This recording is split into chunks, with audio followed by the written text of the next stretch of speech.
If you look at it on the street, you'll think a fire hydrant is about 3 feet in height. But the actual size of the device used to provide water supply to firefighters all over the world is twice as large. That is, if you count the rest of the hydrant, which is hiding underground. They're mostly red, and it's not just a matter of urban design. First of all, they need to be of bright, easily noticeable colors so firefighters can spot them fast when they need to. The choice of color depends on how much water the hydrant can hold. It can sometimes vary depending on the location, but here's the breakdown. A red fire hydrant can splash 500 gallons of water per minute, while an orange one at least 1,000 gallons. Green ones mostly process 1,500 gallons of water per minute, and the most plentiful ones colored blue can generally contain over 1,500 gallons. Hey bowling fans, isn't it super annoying when your bowling ball gets cracked? Turns out that most of them get damaged because of incorrect storage or spikes in temperature. Now come on and face it, since it's already cracked a bit, aren't you curious what's actually inside the bowling ball? 'Cause I sure am. Let's have a look. They mostly make the inner core of the ball of powdered metal oxides, like calcium or iron oxide. They mix them with some resin and catalyst to harden the whole mixture. So that light bulb shape you now see inside of the ball is actually its heaviest part. It also influences how your bowling ball rotates when going down the lane. The same goes with spray paint cans. When you shake it, it makes a weird noise. But what is that thing in there? It's called a pea, and it's meant to hold the paint mixture in place and maintain its shape. They generally make it out of plastic, metal, or ceramic. It basically acts as a whisk to make sure your paint is well mixed together before you apply it to your surface of choice. Ever wondered how soda bottles keep that refreshing fizz for that long? Well, they have a little plastic ring fastened to the lid. They place it there to keep the gas from escaping and making the soda go flat, even if you shake it around in your bag the whole day. Speaking of things we use on a hot summer's day, wait, don't put your baseball cap on just yet. Take a look at it for a minute, and you'll notice there's a small button on the very top. Is it functional, or is it just there for the sake of design? Way back when people started using fabrics to cover their heads, some say the button was actually functional.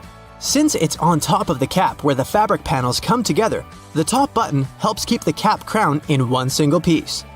Now, with recent advances in fabric and pattern design, the button is more of an aesthetic feature.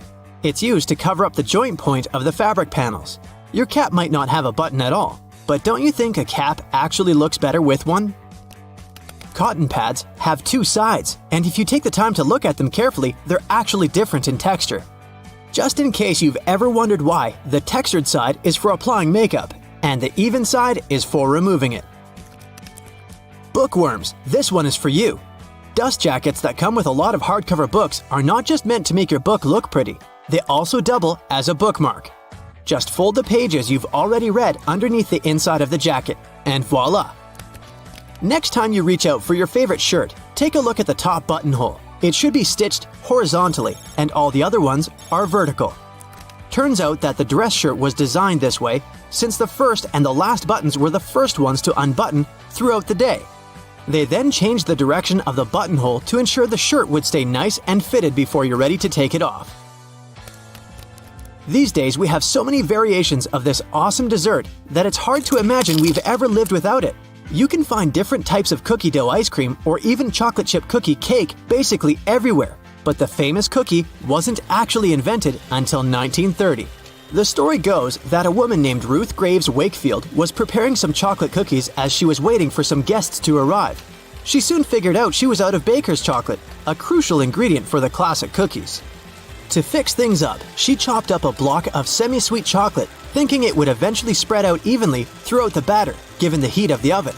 Things didn't necessarily go as planned. But hey, it's great they didn't, because this is how she invented this modern dessert we now can't get enough of. And speaking of popular snacks, the potato chip is even younger than the chocolate chip cookie. Well, at least historically. There are many stories trying to explain how it was invented.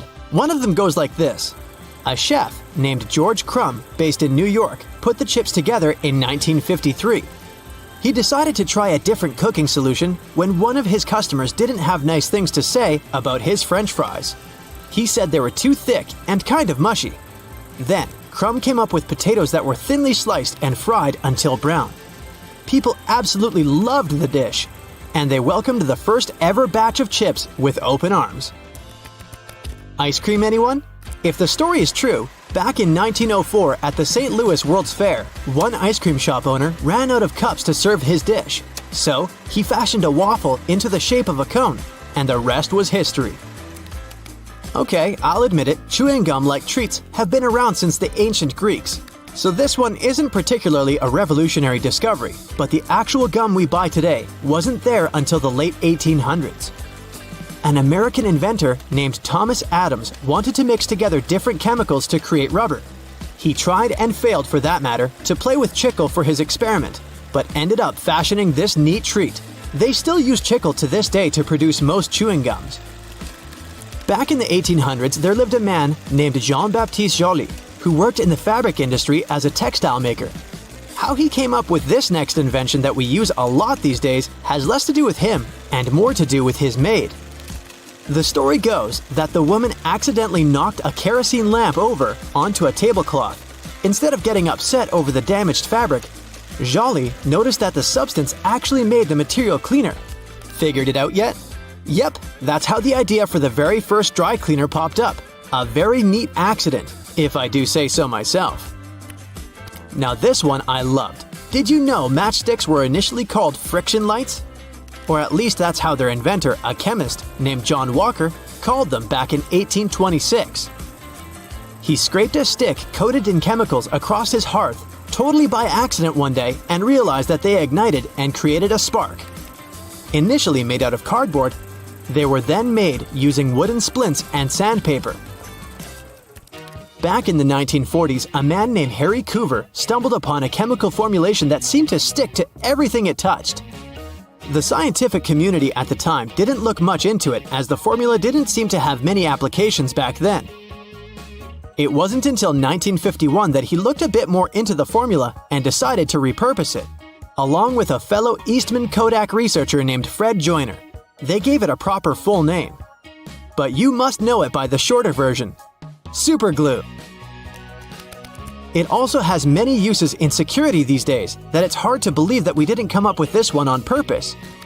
Back in 1903, a scientist named Edward Benedictus knocked over a flask by accident. He looked down and was amazed to see that the glassware had just slightly cracked but maintained its shape. He was expecting it to break into a million tiny pieces. Curious about this hidden feature, he looked into it and figured out what was keeping the glass together was a substance coating the inside of the glass. Ta-da! That's how humanity came up with safety glass. Did you ever notice that the toilet paper color is usually white? But this color wasn't always a favorite. In fact, colored toilet papers popped out on the shelves in the 1950s. Homeowners purchased pink, blue, yellow, green, and even black paper because these colors matched the interior. But eventually, many doctors began to associate the dye in colored toilet papers with increased health risks. Also, the dye didn't allow the colored paper to decompose as quickly when it was flushed down, which increased the risk of clogging septic tanks. This made manufacturing and retail prices too high compared to the basic white paper, and eventually, the demand began to fall. And now, let's take a closer look at these fancy patterns. Most people probably don't care about the decorations when it comes to their toilet paper. However, these patterns still exist. But why? Well, there are several opinions. Some say it's just a marketing tool. Manufacturers use pretty decor to make their products look more aesthetically pleasing, and to make customers associate their brand with elegance and a luxurious lifestyle. Another explanation is more practical. These patterns fluff up the paper, which makes it more absorbent. Speaking of fluffiness, have you ever wondered why they have such rough toilet paper in public toilets? The most obvious answer is that high-quality toilet paper is more expensive. Also, companies prefer purchasing giant rolls of low-quality paper because they can change them less frequently. This decision also helps prevent stealing. Yes, people actually steal paper from public toilets. Have you ever noticed that light switches in public toilets are usually placed outside? Well, it's not a coincidence. Construction companies do it for safety reasons because, as we all know, electricity plus water is a dangerous combination. And light switches are connected to power. Therefore, electricity literally flows through them. Of course, professionally installed switches will have a bunch of additional safety precautions. But most builders prefer not to take risks. The UK has far stricter rules for light switch safety compared to the US. That's why if you live in London, you'll probably find light switches outside the bathroom more commonly. But don't worry, most bathrooms in the US feature independent electrical circuits. This provides additional safety in case of accidental electric shock. When any change in the electrical current happens, they should shut off automatically. There are so many awesome lighting opportunities in this world. But why are the traffic lights red, green, and yellow? Turns out there's a reasonable explanation for it. Before traffic lights for cars, there were traffic signals for trains. At first, railroad operators used white color to mean go, red to mean stop, and green to mean caution. But later, they realized that white wasn't such a good idea, because bright white light could easily be mistaken for stars during the nighttime. So railway companies changed the white color for green to mean go and yellow to mean caution, because these colors are easily distinguishable from the others. And eventually, this tradition spread to traffic lights for cars and became a standard. As for the red color, it has the longest wavelength, which means that drivers can see it from a greater distance than other colors.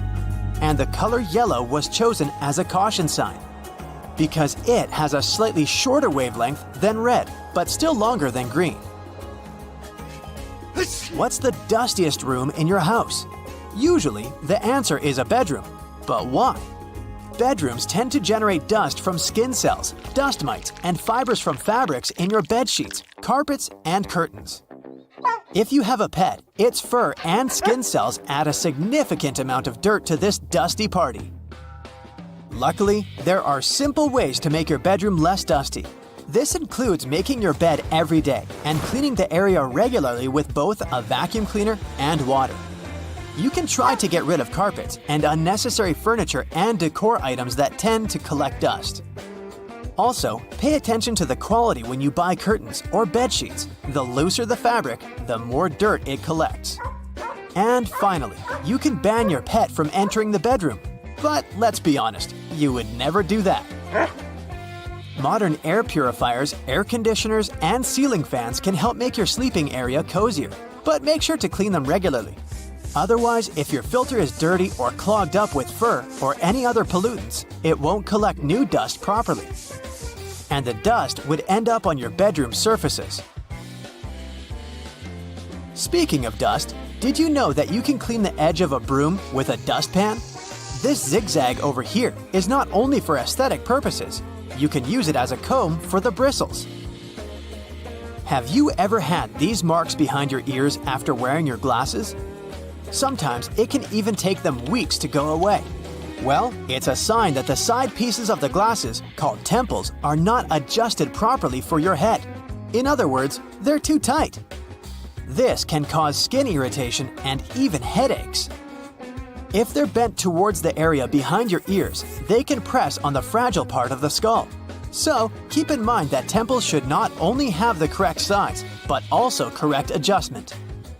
A professional optician can easily fix this problem. It's way safer than trying to do it on your own. Box graters can be used in a horizontal position too. In many cases, it's much more convenient to grate a carrot or a big block of cheese this way. If you want to grate a soft product like goat cheese or mozzarella, you can put them in the freezer for about 30 minutes before grating. Also, there's a way to make the cleanup easier and prevent the cheese from sticking. Spray the grater with a small amount of oil before using it. And now, let's take a look at the most unpopular sides of the box grater. Have you ever used them? This side is actually designed for slicing. It's pretty handy if you want to make thin vegetable slices for your salad or pasta. Or sliced potato chips. And these tiny punched-out holes are designed for zesting or very finely grating. Graters are pretty useful for the next non-food tip. If you're on a budget, you can purchase this super cheap laundry soap. Grate a small amount and throw it right into your washing machine instead of using the regular washing gel. Did you know that you can change which way the refrigerator door opens? There are hinges over here. If you attach them on the other side, the doors will swing the other way. But before trying to do any repairs by yourself, make sure to disconnect the power source and read the instructions for your particular model of the fridge. Have you ever noticed that there's a shiny side and a dull side to tinfoil? Many people believe that it matters which side is used up or down because the shiny side would trap the heat better. But in fact, it makes no difference at all. The manufacturing process makes the two sides look slightly different, but they both serve their purpose equally. Tinfoil can be used not only in the kitchen. Here's a little-known battery hack. Let's say you're out of AA batteries. No worries, use a smaller AAA battery and a bit of tinfoil. Just insert it on one of the ends. This will work because both AA and AAA batteries carry the same amount of voltage. Did you know that Chinese takeout food containers unfold and turn into plates? All you have to do is just to disassemble it from the two sides, and gravity will do the rest. By the way, the old school name for this type of paperboard container is an oyster pail, because it was originally designed to hold oysters. I want you to get ready to have your eyes finally open to some of the strange little secrets behind everyday items. From tape measures to toothbrushes to the kitchen stove, you'll never look at or use any of these things the same way again. Let's start with a humble tape measure. See how shy it is? It's actually a much more useful tool than you might think. Struggling to measure something on your own? Well, there's a hole or notch in the metal bit on the end. Called a nail grab, it allows you to hook it onto a small nail or screw, which then holds the tape measure in place while you pull it open. No more wild flopping around while you try to read it. But that metal end seems a little loose. Maybe it's time to buy a new one. Nah, don't. The end is actually supposed to move around, helping you get an accurate measurement. The hook is actually 1/16 inch wide, and that little bit of movement takes this into account. If you push it against something for an inside measurement, the hook is included in the final number. If that hook is on the end of something for an outside measurement, the slight gap equals the space the hook would take up. Your measurements are always spot on. Oh, and stop bending the tape when trying to include a corner in the measurement. Your numbers will be wrong. Check the casing. You'll actually find a measurement listed on the side. This is the length of the case itself. Press the casing into the corner, add that number to your measurement, and you'll have the correct information for any project. And guess what? There is actually a National Tape Measure Day. Ta-da! It's celebrated each year on July 14th. Wow, they really do have a day for everything. Now, another tool you haven't been using correctly? The stapler. Take a closer look at the metal plate at the front end. This is called the anvil, and yes, it helps bend the staples. But did you know it actually has two settings? A traditional staple's arms point inward, securing several sheets of paper in place. But you can turn the anvil around to the pinning setting, so that the arms of the staple will point outward. These staples are designed to be temporary, like pins used in sewing, and are much easier to remove. Do you have a padlock for your bike, or a locker at school, or your shed to keep your neighbor from borrowing things without asking? Then you may have noticed a small hole at the bottom, near the place where you put the key. The main purpose for this hole is to help drain water that might get inside. If the water isn't removed, it can damage the mechanism when freezing or by causing it to rust. If you do find your lock is stuck, though, it can be very frustrating. Don't panic. Add a bit of oil through this hole to help lubricate the mechanism inside, and it should soon start working again. Let's see what interesting things we can find in your closet. Nah, I'm not snooping. Well, maybe a little. Ooh, your coat is a good place to start. Some have a weird little half belt at the back. It doesn't wrap around to help keep the coat closed, so why is it there? Called a martingale. Today, it's little more than a style choice by designers. but it once served a very useful purpose. Some men's coats were made with additional material. The belt held that extra fabric in place. When the belt was undone, the jacket would open up wider and become a useful blanket. Very handy for when people were traveling and didn't have room to carry extra sleeping gear. Often, when you buy a new jacket or a fancy piece of clothing, it will come with a little bag that includes a few extra buttons and a little square of the fabric the garment was made with. The buttons are extras in case you lose one. That swatch of fabric, however, has several uses.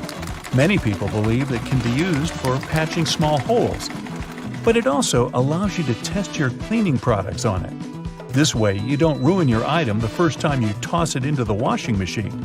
It's better for that little swatch to turn a horrendous pink than your beautiful new coat. Bonus tip: carry that swatch with you when you go shopping. It'll help when you're looking for a matching outfit. I mentioned buttons just a minute ago. Have you ever wondered why buttons on women's shirts are on the left, but on men's they're on the right? Well, there was a time when the side the buttons were on would indicate your social status. If you were a commoner, you would be dressing yourself, and these buttons would be on the right, easier for a right-handed person to do up. If you were wealthy and male, you would still probably be dressing on your own. But if you were a wealthy woman, you often had a chambermaid helping you put on clothing. Especially during times like the Renaissance and the Victorian era, where women's clothing would be quite elaborate, with everything from petticoats to corsets and bustles to consider. The buttons were on the left so the maid could use her right hand to secure them more easily. In time, it simply became part of mass-produced fashion, the reason long forgotten. And what about those boots and shoes? There is a loop on the back of some, but it's not there so that you can just hang them up. When you're putting your boots on, pull on the loop. It'll help your foot slip right in. Now those boots are really made for walking. Another thing you may not know is why there's a pom-pom on your beanie or toque. They were used by French sailors as extra padding, so they wouldn't hit their heads during rough weather on the naturally low ceilings when below deck. Of course, the pom-pom itself goes way back in time. There are even depictions of Vikings wearing them on their headgear. Using a form of knitting or crochet, they would add the pom-pom as a way to cover the exposed seams on the top of the hat. Okay, what can we find in the washroom? First, let's look at your trusty toothbrush. It's likely to have blue bristles on it. As you brush your teeth, hopefully twice a day, the color will begin to fade. When the blue is almost gone, it's time for a new brush. Oh, and you should be brushing your tongue to remove bacteria and food particles. In fact, if your toothbrush has ridges along the top of the head, this is a built-in tongue scraper. And then there are those annoying tubes of medicated cream. What, you got a rash? Not my business. Have you ever struggled to remove that silver metallic seal beneath the lid? That tube was designed to make this easy. Look more closely at the top of that cap. It has a spike right in the middle. Use this to pierce through the protective foil. Just unscrew the cap, flip it over, and push it down. Okay, let's head into the kitchen for a few more surprises. First, the oven. It has a stovetop for cooking soup and stir-fry, an actual oven part for making those amazing cupcakes, and the bottom drawer to store cookie sheets and pie plates, right? Not so fast. That bottom drawer might be more useful than you think. Many electric stoves are designed to use this as a warming drawer. You can keep food warm while waiting for other parts of your meal to finish cooking. That means no more apologizing for those cold mashed potatoes. Hey, I never apologize. If you have a gas range, though, you may actually have a broiler down there. Just check the drawer for a built-in rack that holds a broiler pan. And did you know you can also use it for grilling steak or burgers on a cold, rainy day? Ooh, barbecue flavor without braving the outdoors. Now, you might have a few pots and pans with a hole at the end of the handle. One reason? Many people actually hang their pots on hooks to keep them out of the way when not being used. The other use? These holes can hold the utensil you're cooking with. If you're mixing pasta sauce with a wooden spoon, place the spoon into the handle. It is still handy, and any sauce on the spoon will drip back into the pot and not on the stove. And here's a time saver. Don't peel your garlic before putting it through the garlic press. The press is designed to push out the clove and keep the skin inside. This tip alone is a game changer. Wow, who knew a short video could dramatically change your life? Hey, it's a whole new me! Now, how many functioning razor blades have you thrown out because they got oxidated and rusty? Ew. And how much usable toilet paper have you wasted because you didn't know any better? Luckily, that can change if you follow some simple tips. Now, let's say you've just arrived back from the grocery store. The bags are full of fresh produce and refrigerated items. If you're a Type A person, you probably look at your empty fridge and start throwing your groceries inside without any type of organizational system. Now, if you were a Type B, maybe you stop for a moment to assess the situation and try to figure out the best way to distribute your food. No matter which scenario you fit into, I bet you've been storing some essential day-to-day items in a very wrong way. Take eggs. We're used to them coming beautifully placed in their little carton packages, ready to be picked one by one and transferred to the egg compartment located on the fridge's door. But have you ever stopped to wonder whether that is really the best place to store your eggs after all? Turns out it's not the ideal place for them. The refrigerator door is one of the warmest parts of a fridge, as it is being constantly opened and closed, compromising the egg's overall quality. According to food safety experts, there is such a thing as the correct order to store food inside the fridge. Refrigeration plays a large role in keeping your food safe. The first rule of keeping food fresh is to always check the temperature in the places where you store it. The temperature inside kitchen cabinets should be between 50 degrees Fahrenheit and 70 degrees. And when it comes to the fridge, it must be around 37 degrees Fahrenheit, while the freezer should mark nothing over 0 degrees Fahrenheit. Store your refrigerated foods by cooking temperature, from the lowest temperature on the upper shelves to the highest cooking temperature on the bottom shelves. Keep ready-to-eat foods that need little to no cooking at all on the first fridge shelf. Then organize the rest of your shelves by cooking temperature. In this scenario, eggs would go on the third or fourth shelf, as they cook between 145 and 155 degrees Fahrenheit. Now bread. If you're a carb eater, you've certainly lost multiple packages of bread before. They are notoriously known for their super-fast expiring dates and the colonies of mold that appear from what seems to be thin air and force us to throw away otherwise good slices of bread. Well, here's some good news. There is a way to keep your loaf of bread fresh for weeks and even months. And contrary to eggs and milk, the fridge is not the way to go for that to happen. Instead, separate the slices of bread and place them in a plastic bag. Now, close the bag, removing all air from inside it. Be sure to leave the bag as free from air as possible. That is what will generate its safe storage. Now, place the airtight bags of plastic into a freezer, and voila! Your bread can last up to 3 months that way. How about pickles and other condiment food jars?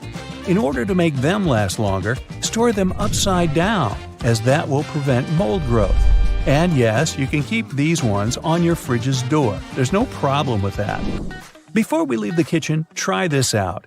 Whenever you buy a new non-stick saucepan, season it before actually cooking anything on it. First, you'll need oil. Rub on the edges of your pan and place it inside the stove for about 60 seconds. Let it absorb the heat, then remove the pan from the stove and let it cool down. Wipe off the excess oil, and there you have it. This way, the oil will fill in any small gaps or little pores in the pan, smoothing down the surface until it's all even. You can now expose the pan to high temperatures and it won't get damaged.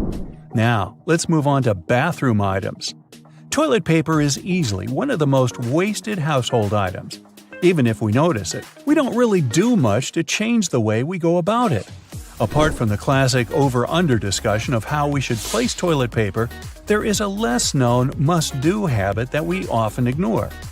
Just to fill you in case you've been oblivious to this until now, toilet paper science has long debated whether the correct way to hang the roll is with the loose end draped over the top or with the loose end hanging inside next to the wall.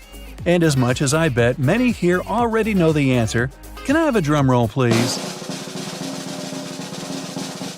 Well, you got that right if you guessed with the loose end draped over the top. It is so for the simple reason that over provides easier access to the loose hanging end of the paper and minimizes the risk of knuckle-on-wall germ gathering. Ooh. But now, toilet paper ingenuity doesn't end here. Did you know that to reduce toilet paper waste, you should squish your rolls before placing them on the bathroom hanger? By squishing, I mean laying them down horizontally and pressing them down with your hand until their aspheric center has turned into an oval, almost flattened shape. Yes, you should aim at flattening your toilet paper. And no, I haven't lost my mind. That happened long ago. The purpose of this practice is to make it harder for toilet paper to rotate. When you hang it in its usual, more circular form, it rotates too easily. This way, it lets us, the toilet paper users, effortlessly enjoy it in an unlimited fashion. Depending on the force we use to pull the paper, we will end up with twice or 3 times the amount of paper we needed in the first place. And sure, we could just roll the excess back. But I bet most of us here don't do that and end up just wasting huge chunks of paper. You get the idea, right? Oval-shaped paper equals more controlled rotation and thus less waste of toilet paper. So there. Then we have razor blades. If you're the person who never stops buying razor blades because the last one you bought 5 days ago is already rusty from your bathroom's humidity, maybe you'll want to listen to this one. It's not true that razor blades have such a short life expectancy. They can and should last longer in our bathroom cupboards. We just need to know how to handle them.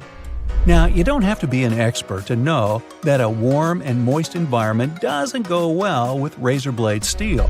So, for starters, you should always dry them after using them, especially if your last usage was in the shower. Then, keep them in a cool and dry spot, maybe even out of the bathroom. They will surely last longer this way. Using a rusty blade can be especially bad for your skin, contributing to bacterial or fungal infection. So that's a big no-no for leaving the blade face down in a puddle of shower water. Do keep that in mind. After that delicious shower, some people may head back to their bedrooms.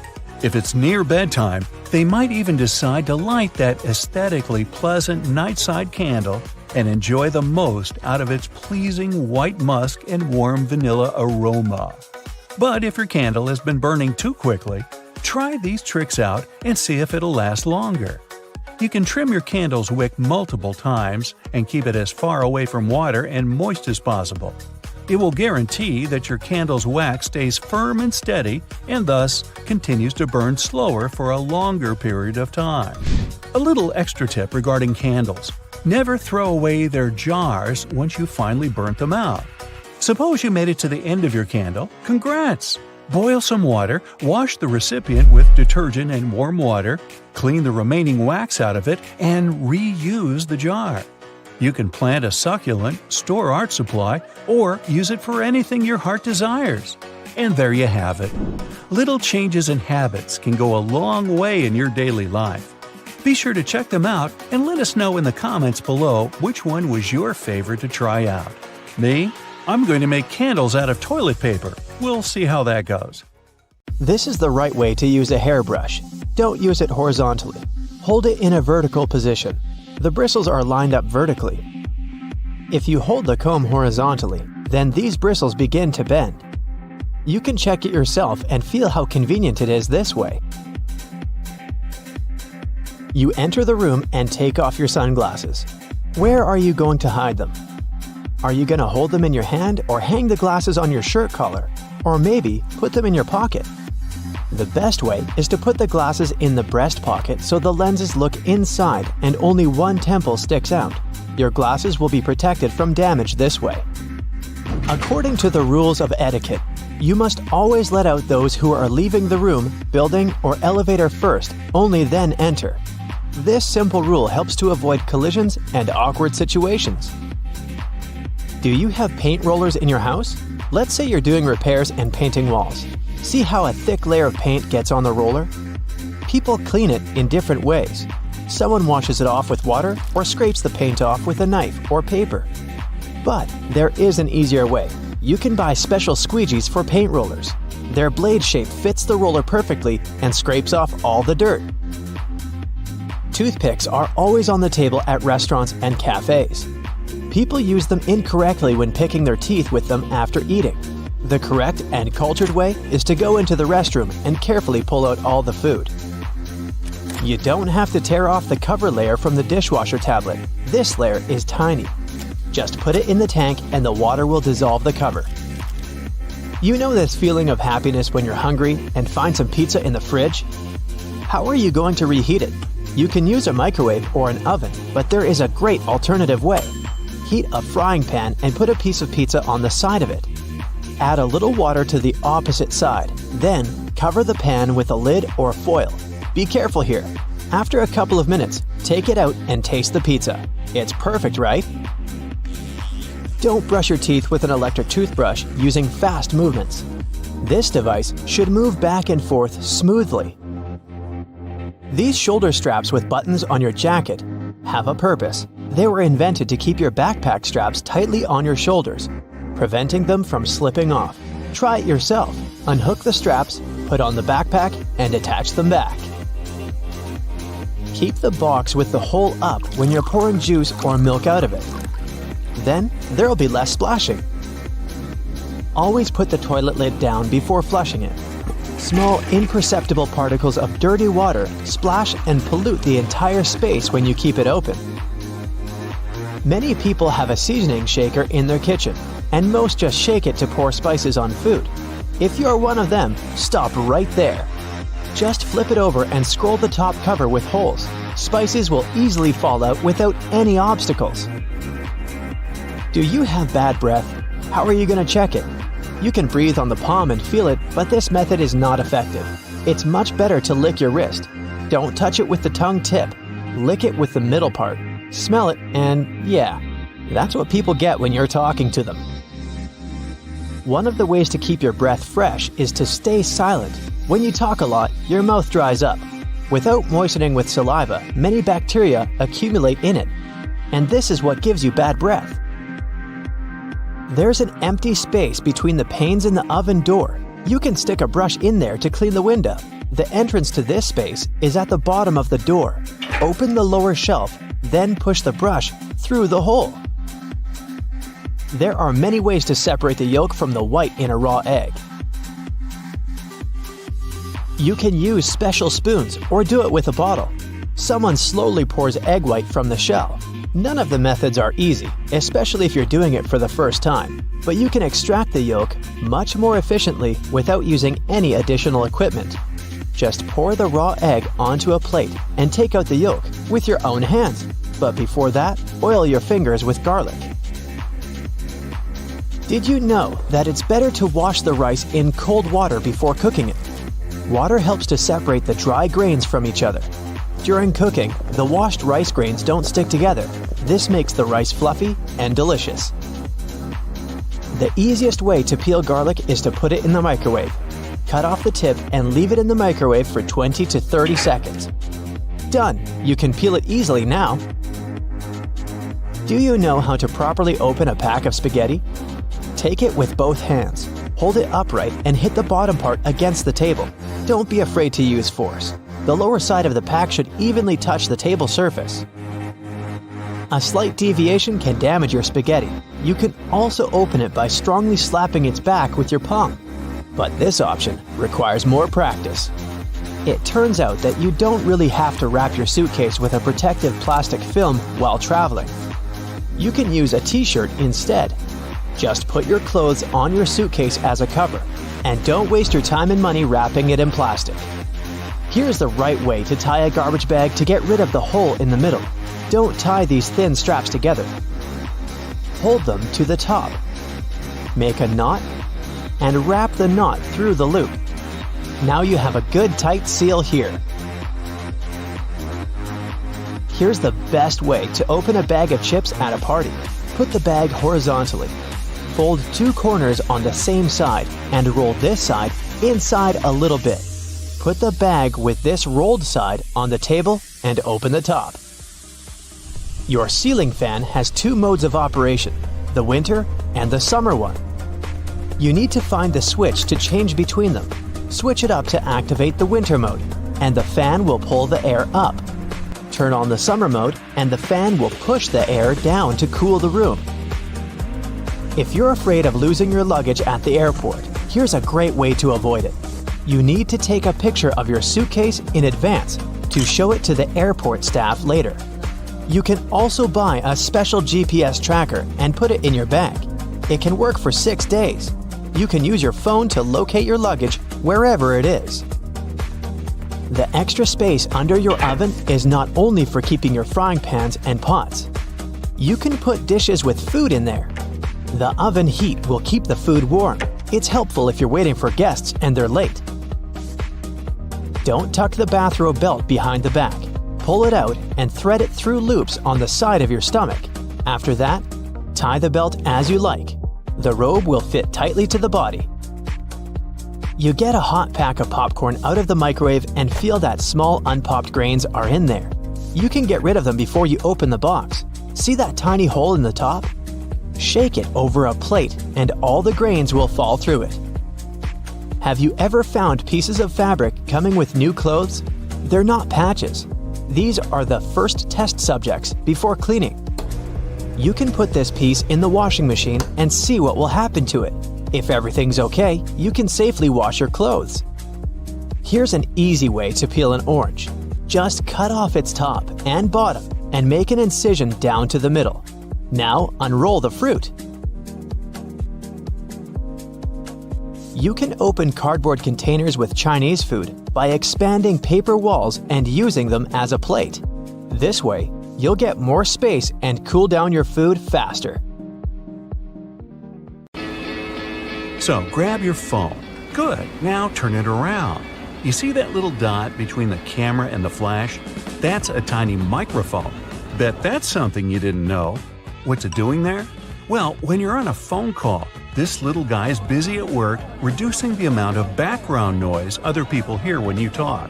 That's right, if it wasn't for this, calls wouldn't be as nearly as crisp as they are now. You're lost in the woods and you're rushing to get back to camp. You suddenly remember you've got something that can help. You grab one of your chest straps from your backpack and whistle on it. Yup, that's right. A lot of bags have this feature in them, especially the ones made for the outdoors. It isn't long before you hear the call of one of your friends and you follow them back to the warm campfire, saved by this cool bit of design. If you're a curious person, you might have wondered what that little pocket in your jeans is doing there. You know, the one that's inside the bigger pocket? People often use it to store coins and bills, but it's not meant for that. It's actually designed to store your pocket watch safely. Ah, maybe that's where the name pocket watch comes from. You finally arrive home after a long day's work. You understandably don't feel like cooking, so you sit on the couch and watch a bit of TV and order some takeout. How about Chinese? Ah, perfect. There's the doorbell. That has to be your food. It smells delicious. Wait, before you grab the plates, do this instead. Open your Chinese food container on the table. It becomes the perfect plate, and it's cardboard, which means no cleaning either. The can of soda you got with your food has a cool feature too. Look at the tiny metal tab there, the one you use to open the can. Guess what? You can fit your straw in there. In fact, that's exactly what they're made for. Go ahead, try it for yourself. If you're not at your computer, take a look at your keyboard right now. If you're not, that's okay. Here's one on the screen. The keycaps are arranged in what's called the QWERTY layout, named after the first 6 keycaps below the numbers. As it turns out, it wasn't always this way. They used to be laid out alphabetically, which would make more sense when you think about it. The alphabetical layout fell out of use because long ago there were things called typewriters. Remember those? You press down a key and a type bar would fly out, hitting an inked ribbon and stamping a letter on the piece of paper. Eventually, typists got good at this and typed faster. Too fast. The type bars would eventually get caught in a log jam with each other, ruining the flow. To fix this problem, they made keyboards with randomized keycaps. The new layout actually worked better because it made typing harder, helping to slow typists down and prevent the type bars from getting stuck. Much better! Today, no type bars, no typewriters, mostly. People are still fast nowadays, but you just can't help but wonder who is faster though, us or them. Keyboards have another hidden feature too. Have you ever noticed that the F keycap and the J keycap have little bumps on the bottom of them? As it turns out, they're there to help people figure out where they are on the keyboard without having to take their eyes off the screen. Grabbing a takeaway cup of coffee at your favorite cafe might be just what you need to fully wake up in the mornings. When you get back home or to work, though, you might be afraid to stain your desk when you put the steaming hot coffee down. Worry not, your plastic lid isn't only good for keeping your coffee hot, it also doubles as a coaster. In fact, they're the perfect size to hold a cup. Try it for yourself. This one's going to come in handy if you're a home cook. If you're like me, you might have a bit of trouble deciding how much pasta you need for just one serving. Well, if you've got a pasta scoop, grab that. Most people don't know what the little hole in the middle is for and assume it's supposed to help with water drainage or something. It turns out that it helps you measure out a perfect serving. Just see how much dry spaghetti you can fit in the hole and use that as one portion. Out at the store buying coat hangers, you might notice that the plastic ones feel cheaper than the wooden ones. There's a good reason for this. Wooden hangers are made out of cedar wood. The big difference between the two is that the wooden ones repel bugs and moths. They're stronger and last longer too, perfect for things that might stay in your closet for a long time. When you brush your teeth, you might have noticed that your toothbrush has blue bristles. They're not just there for show. In fact, they're there to tell you when it might be time to switch toothbrushes. These bristles lose their strength and color when the brush has been worn down, letting you know that it's time to get rid of it. Microwaves often look a bit like mini TVs, especially ones where you can clearly see the black film around them. This is actually a really important feature that's used to keep the radiation from slipping away. They're called Faraday cages, if you want to get technical. This is why you can stand next to a microwave without melting into a puddle. That's not to say you should stand in front of the microwave and watch your food heat up, but at least you know you won't grow an extra ear or something. Okay, not really. Some ovens have a drawer under them. It's tempting to use this to store random junk you don't use often, but there's a better use for it. Instead, this should be used to help keep the food that's waiting to be served hot. You can take it out of the oven and store it right in this drawer, keeping your oven free for you to carry on cooking. Now, you're on a plane looking around trying to pass the time before takeoff. When you examine the window, you notice this has a little, very tiny hole on its bottom. Don't worry, it's not broken. It's there to relieve the pressure that builds up over time as the plane goes up and down. It also lets the air flow through it. Now, raise your hand if you've ever ridden on an escalator and scrubbed your shoes on its bristles. Hey, I'm guilty of doing that, maybe more than I should. It's not there to clean your shoes, though. It's an important safety measure. It stops your shoelaces, clothing, and other stuff from getting stuck in there, avoiding a nasty scene when you go to get off. Sometimes a piece of fabric comes with your new clothing. It usually comes along with the extra buttons in a little plastic bag. You might think it's just a piece of fabric to use for future patching, in case you rip it. But that isn't its purpose at all. It's actually supposed to be put in the washing machine to test how it reacts to various washings.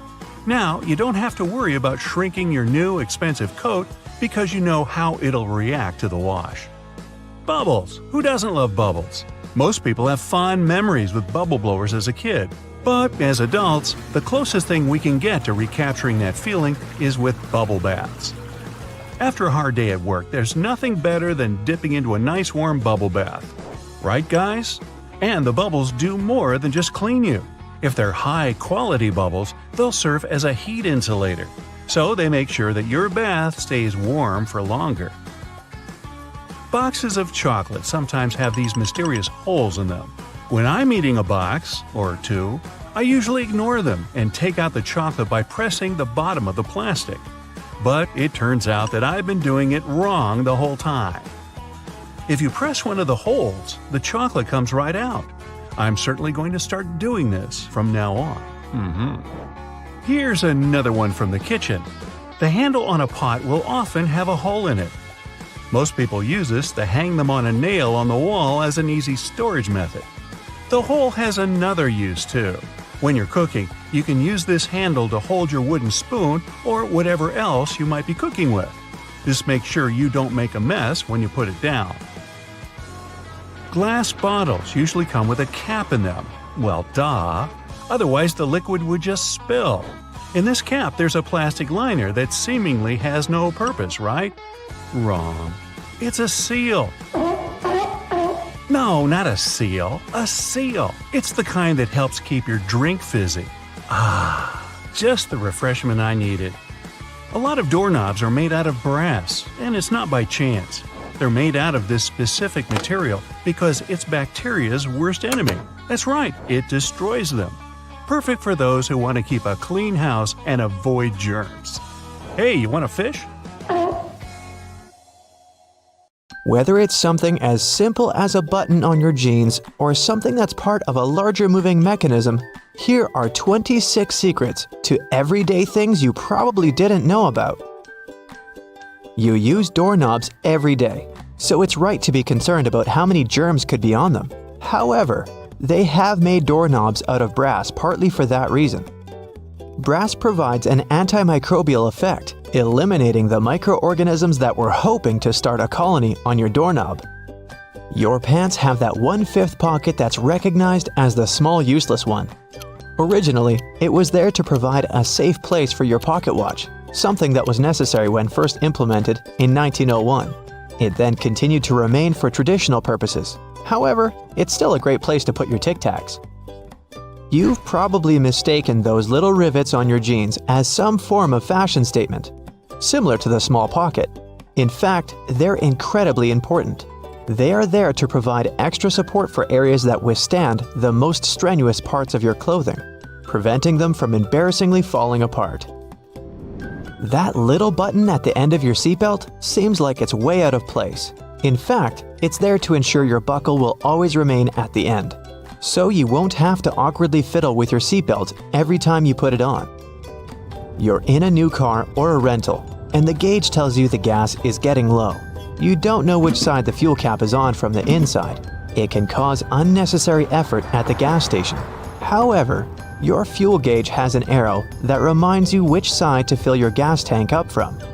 Some models of cars may also have a gas tank hose instead, with the hose pictured on the side that the cap is on. Hiking and walking through snow requires the best kind of footwear. The shoes which are perfect for this also have an extra eyelet for your lace to loop through. Looping your laces through the extra eyelets will give more support for your ankles and feet and will provide more stability as you walk.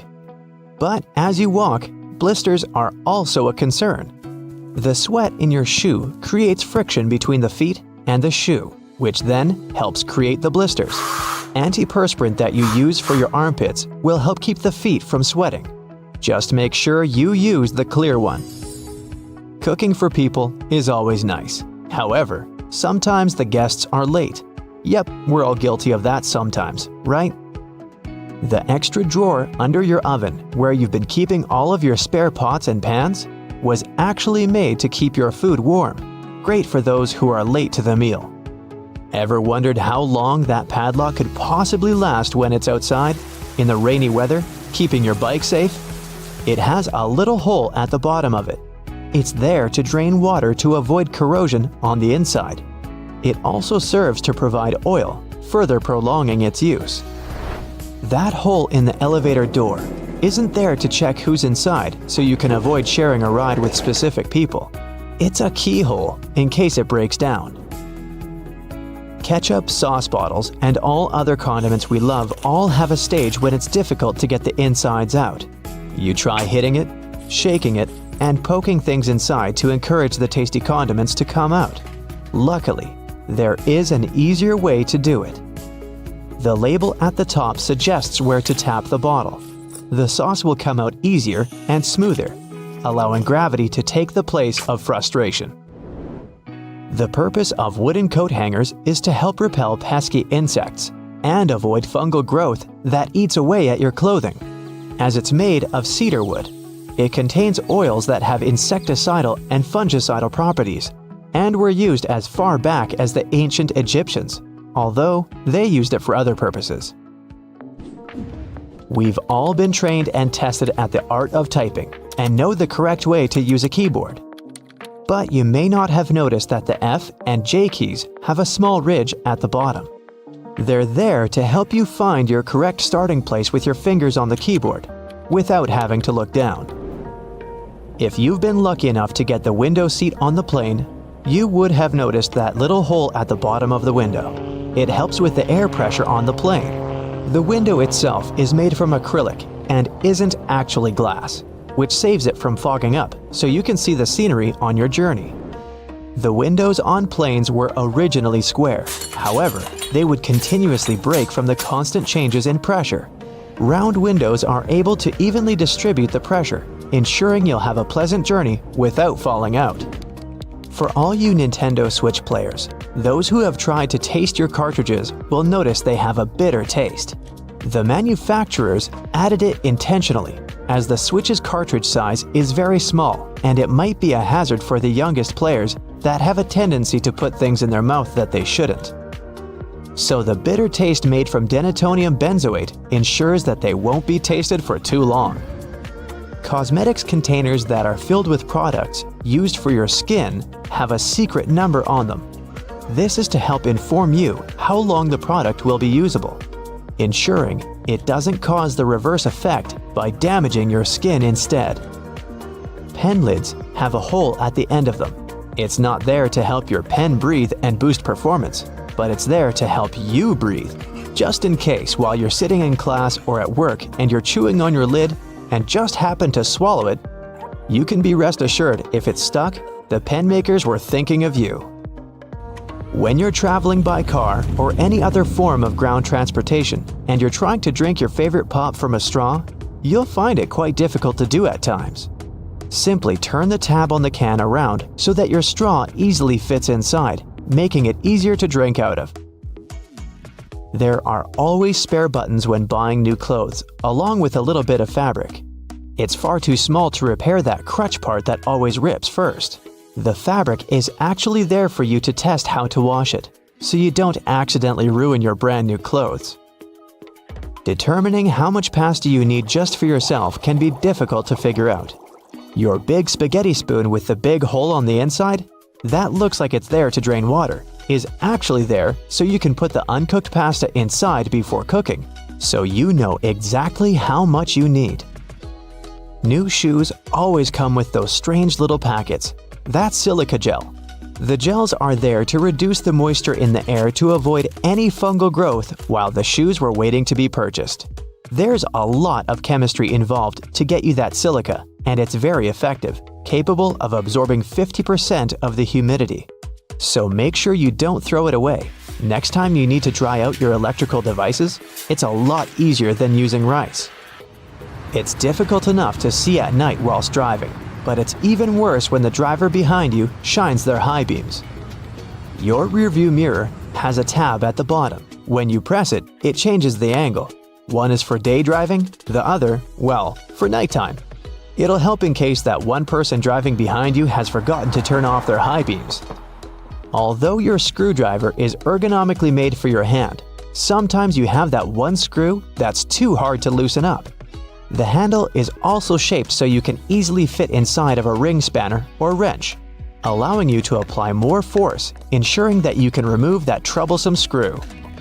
The skirt part on an escalator seems like a good spot to get your foot stuck, but in reality, those long brushes poking out aren't there to give you an extra shine on your shoes, but for safety precautions, to minimize the risk of trapping objects between the steps and the side of the escalator. The cylinder on the end of a cable is sitting there, useless as it might seem. In fact, this is a ferrite bead that assists with many electrical wires to reduce electromagnetic interference. Electrical wires act like unintentional antennas, broadcasting the EMI. There's a reason why the spinning wheel inside their microwave is circular. A circular object will evenly distribute the heat as opposed to a rectangular and square one. When you place containers of these shapes inside, the energy is focused on the corners rather than spread evenly like in a round container. The temperature gauge on a toaster is commonly used to determine how crisp you like your toast, but the other, more specific use for the gauge was for the different types of bread. White and sweet types of bread heat up much faster as opposed to heavier brown and rye ones. The older bread is, the more time it will need in the toaster to ensure the golden brown result you're looking for. Most ovens give you the option of leaving the door ajar when broiling a dish inside. You probably think the goal here is to help cool down the oven after use. In reality, its purpose is to focus on cooking the top of the dish and to ensure a crusty layer. Controlling the buildup of heat and steam by releasing it through the slightly ajar door gives you the desired result without cooking the entire dish to a crispy end. You probably have noticed that your dishwasher has specific areas for different types of cutleries and dishware. But all the dishware pieces should be facing towards the center and not all in one direction. What types of foods were on the plates will also determine where they should be located in the racks. As the middle of the machine gets the strongest spray, carb-based stains from tomatoes and potatoes should be placed there. The detergent is more focused on the outside during the clean, creating a waterfall-like cleanse. That's why protein-based stains, like from eggs for example, should be stacked there. Ceiling fans push cool air down on a hot day, circulating the room. But they can serve you during the winter just as effectively if you flick that switch on the side or use the pulley. So if you want to save some money on heating and try to quickly warm up your room on a cold day, turn the fan on. It will push the air up and spread the warm air around, more effectively warming the room up. Do you still use sticky notes instead of those fancy new apps on all possible gadgets? Welcome to the club. Regardless of what you use them for, they can annoyingly curl up. If you've had this issue, it's because you've peeled them from the bottom upwards. Doing it this way causes the curling. Peeling them from the side will ensure they remain flat, ready to remind you of your daily tasks. Did you know that can openers weren't invented until 50 years after preservation cans had been readily available? So how would it be possible to open a can? There are a couple of alternative methods just in case you've misplaced your trusty opener. All you need is a metal spoon. Set the can down on the counter. Hold onto it firmly and grasp the head of the spoon tightly. Apply pressure and vigorously rub the edge of the can's top over a small area. It takes time, but as you continuously rub, a small indentation soon opens a hole. Once the hole is wide enough for the spoon's tip, pry the lid upwards and keep going along the edges until you can finally access the hard-earned meal within. Most toilets rely on water pressure and gravity to function, so a power outage will not affect them. But if yours does need electricity to function, you must be worried about using it when the power is out. The good news is the power is only used to fill the toilet and not to flush it. As the flushing mechanism will still work, open the toilet tank and pour in a couple of gallons, and you're free to flush away whatever you need to. Blockages in shower drains occur over a long period of time. It's inevitable. We lose 50 to 100 hairs a day, and many of them will endeavor to reside within our shower drains. Hair only forms the foundations of the blockage, and this attracts the buildup of various other things. A great life hack is to use your vacuum cleaner and put the nozzle in the hole once removing the plug. Apply a wet cloth around the nozzle, ensuring air cannot escape. The vacuum will suck up the blockages a lot easier. This will help avoid any extra cost from plumbers, as they themselves use this technique. To make your candles last longer, trim their wicks multiple times and keep them as far away from water and moist as possible. It will guarantee that your candle's wax stays firm and steady and continues to burn slower for a longer period of time. The empty space between the panes of the oven door is there for a reason. You can stick a brush in there to clean the oven door glass.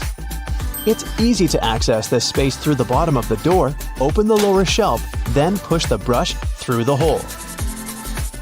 While you're parking in a garage, you might find it difficult to determine how close to it you need to be.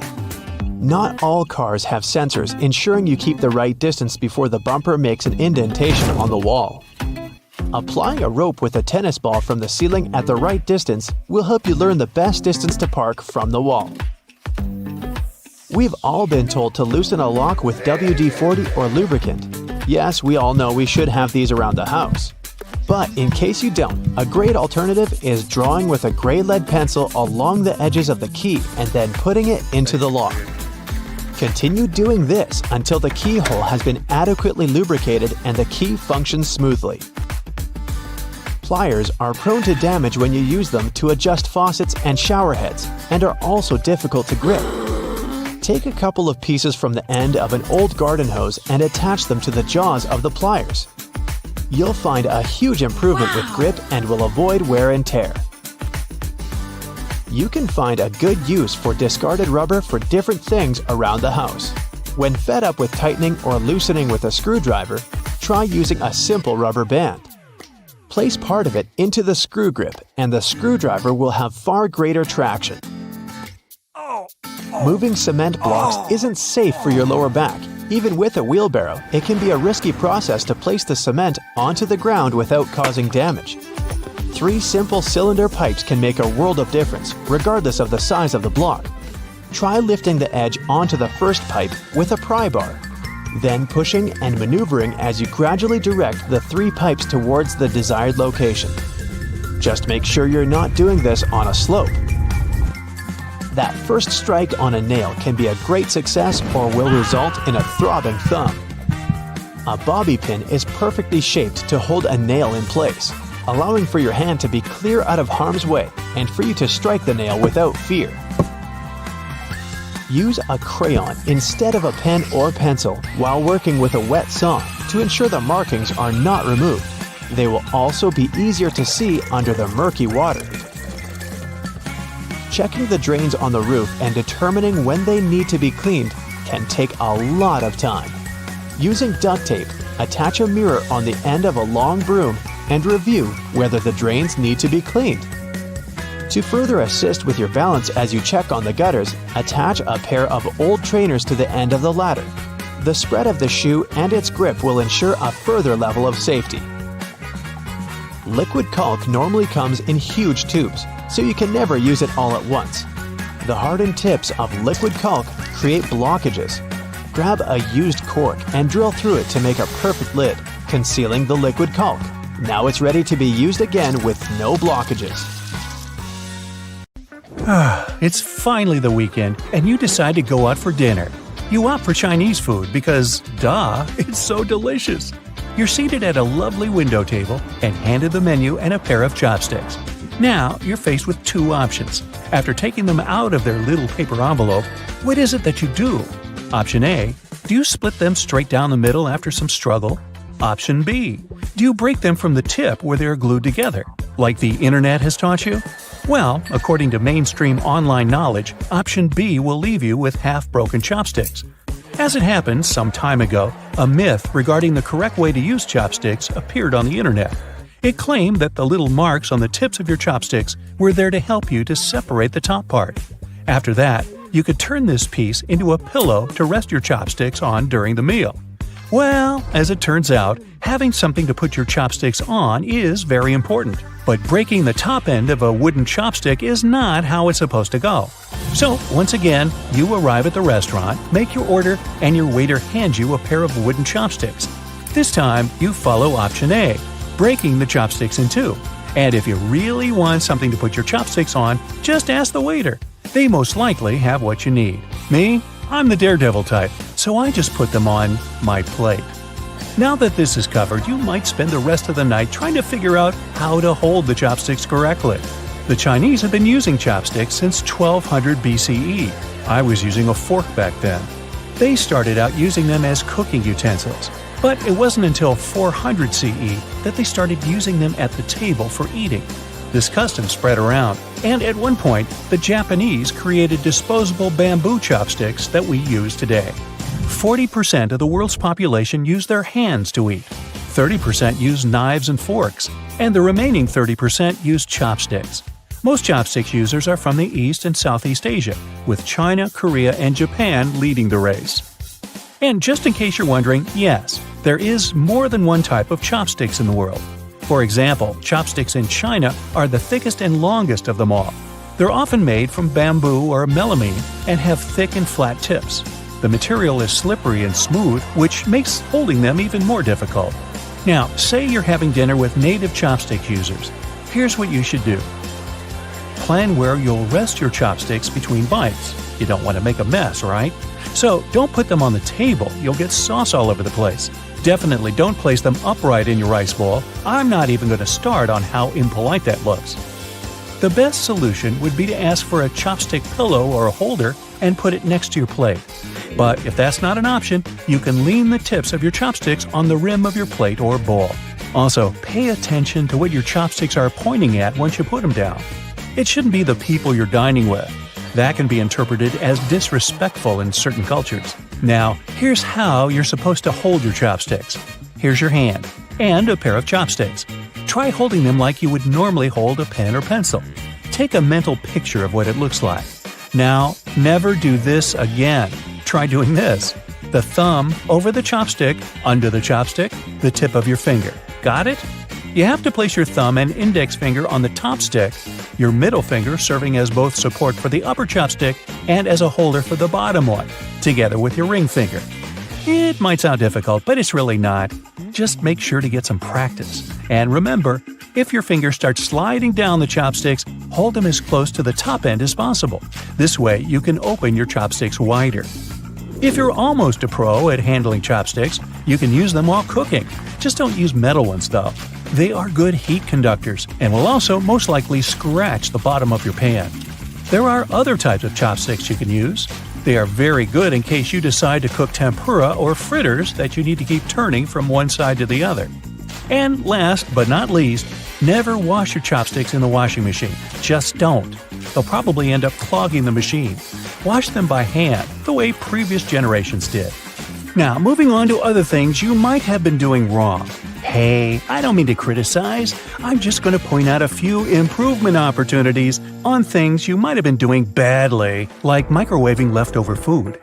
How many times have you taken your food out of the microwave only to discover it's still cold in the middle? That's because microwaves heat the food closer to the sides of the plate first. Often the heat doesn't have enough time to reach the middle of your, let's say, delicious spaghetti bolognese. It's more effective to spread your food closer to the sides, leaving some empty space in the middle. There you have it, warm food without much effort. And since we've been talking about food, let's talk chicken wings. Most of us take one, scorching hot, with both hands and take a big bite. But there's an easier way to eat it. Grab the wing by the two little bones, twist them, and slowly pull the bones out. Don't worry, the chicken won't feel it. You'll get a meaty, bone-free chicken wing. After all this eating, make sure you brush your teeth. But make sure you're doing it right. Choose a soft or medium bristle toothbrush. It won't harm your gums. And instead of repeating mechanical up and down movements, choose a 45-degree angle and go with it. This way you'll clean all that sticky plaque. Blech. To break in a new pair of shoes, you can ask someone with wider feet to do it for you. Maybe Mongo here. Or you can do something different. First, you'll need to put on a pair of thick socks. After that, use your hairdryer to blow hot air on one of the shoes and walk or jump around your home for a minute or so. You'll notice that your shoe has become warmer and softer. Now repeat this process with the other shoe. Now, if you still think the only use of nail polish is to make your nails all nice and pretty, you might be in for a surprise. Nail polish has unique waterproofing and adhesive properties, which makes it pretty useful when you need to create protective seals. So, if you've chipped a ceramic jug and glued it back together, try applying a layer of colorless nail polish. Now the crack is sealed and your jug is ready to be used again. And if you don't want to seal envelopes, if you still use them, you can apply a coat of nail polish on the corners of the envelope, close it, and put it in the mail. And now, some real magic. You know how the tips of your shoelaces might get frayed? Hey, sometimes I get afraid. Well, you can twist the loose ends together, dip the ends of your shoelace into clear nail polish, and it will lock itself together in place. You can also do that if you have some difficulties with threading a needle. Dipping the thread in nail polish will make its tip firmer, and it'll make it easier for you to pass the thread through that tiny eye of the needle. Now, if you're a fan of Gatorade, I'm sure you'll be surprised to know that you've been drinking it all wrong. At the bottom of every bottle of Gatorade, there's some space. You can use it to keep the cap. This way, you'll never lose it when drinking Gatorade again. So, who doesn't like to add some ketchup to that delicious hot dog? But you might be storing it incorrectly. Should you refrigerate it or not?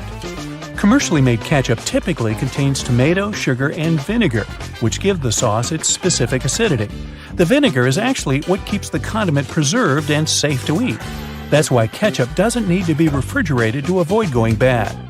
So, you can clear up that refrigerator shelf space and leave your ketchup in a cupboard at room temperature. But never leave it sitting in the sun on a hot day. When you go to open it, it will explode all over you in a big red mess. I speak from experience.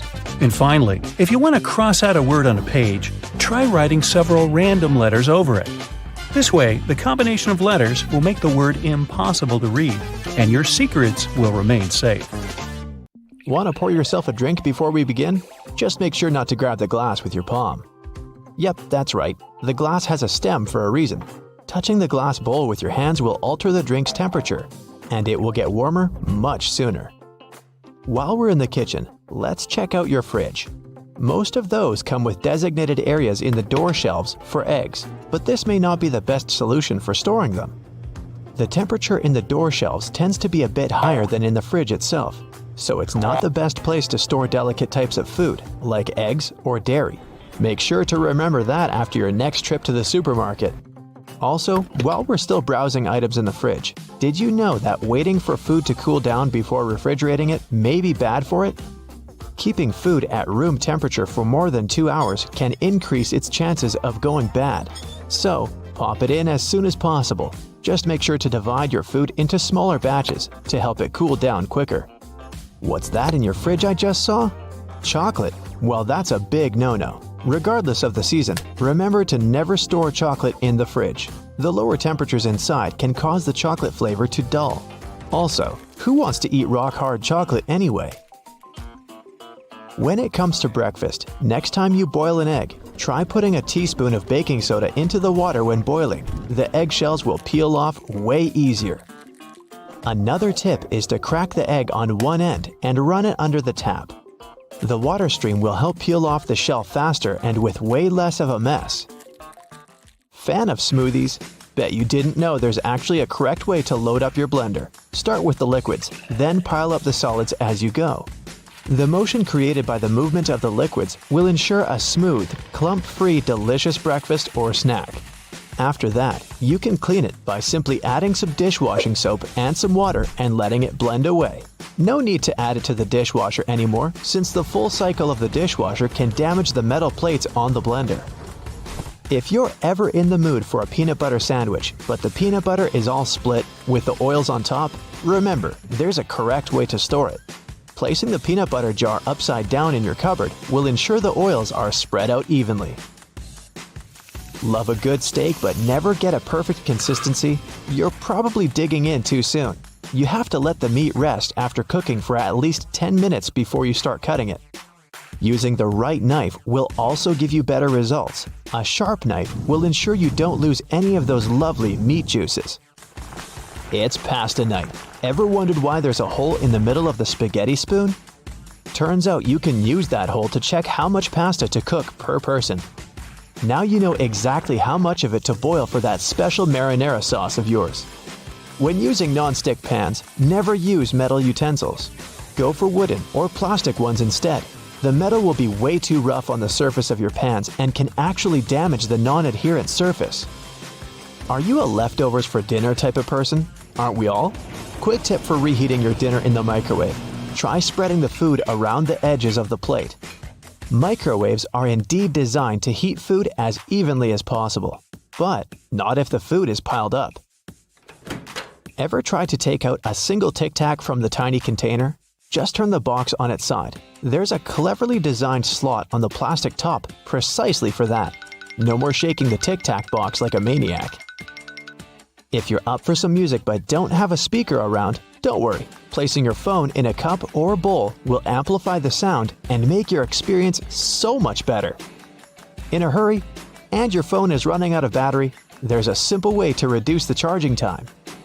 Simply set the phone to airplane mode. You'll see, it'll charge up to 100% in no time.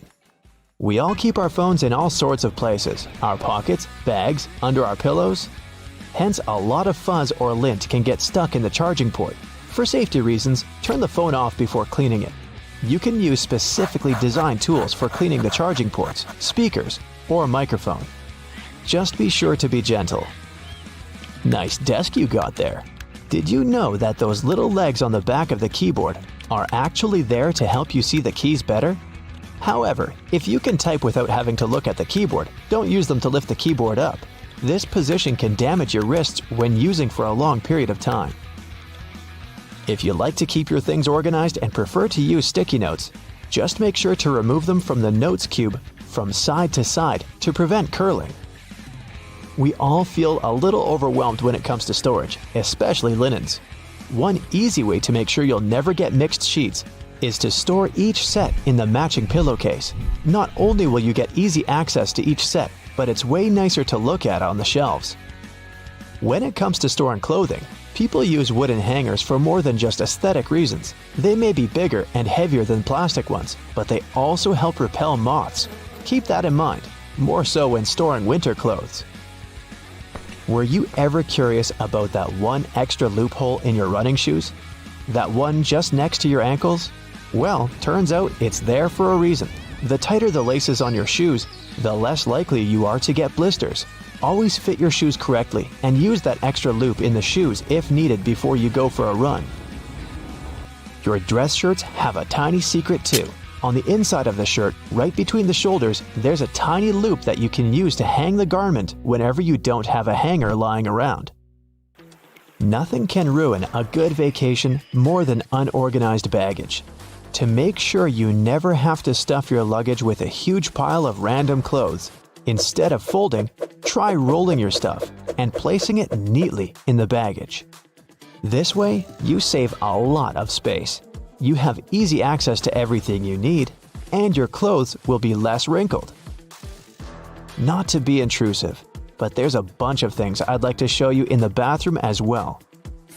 Wash your hands for at least 20 seconds each time to get rid of all the germs. To save the effort, open and close the tap with your wrist if possible. There you go. Squeaky clean hands for a longer period of time. Always brush your hair from the bottom if you want to get rid of any knots. Brushing your hair from the top will only cause more damage. When it's time to wash your hair, be sure to concentrate the shampoo on the scalp. Be careful though, never to apply the shampoo directly to your head. Lather it a bit with some water between your hands before you start massaging it in. You can skip shampooing the lengths of your hair unless they're really dirty. The foam that goes down from your scalp is sufficient to clean that portion. Take good care of your loofah as well.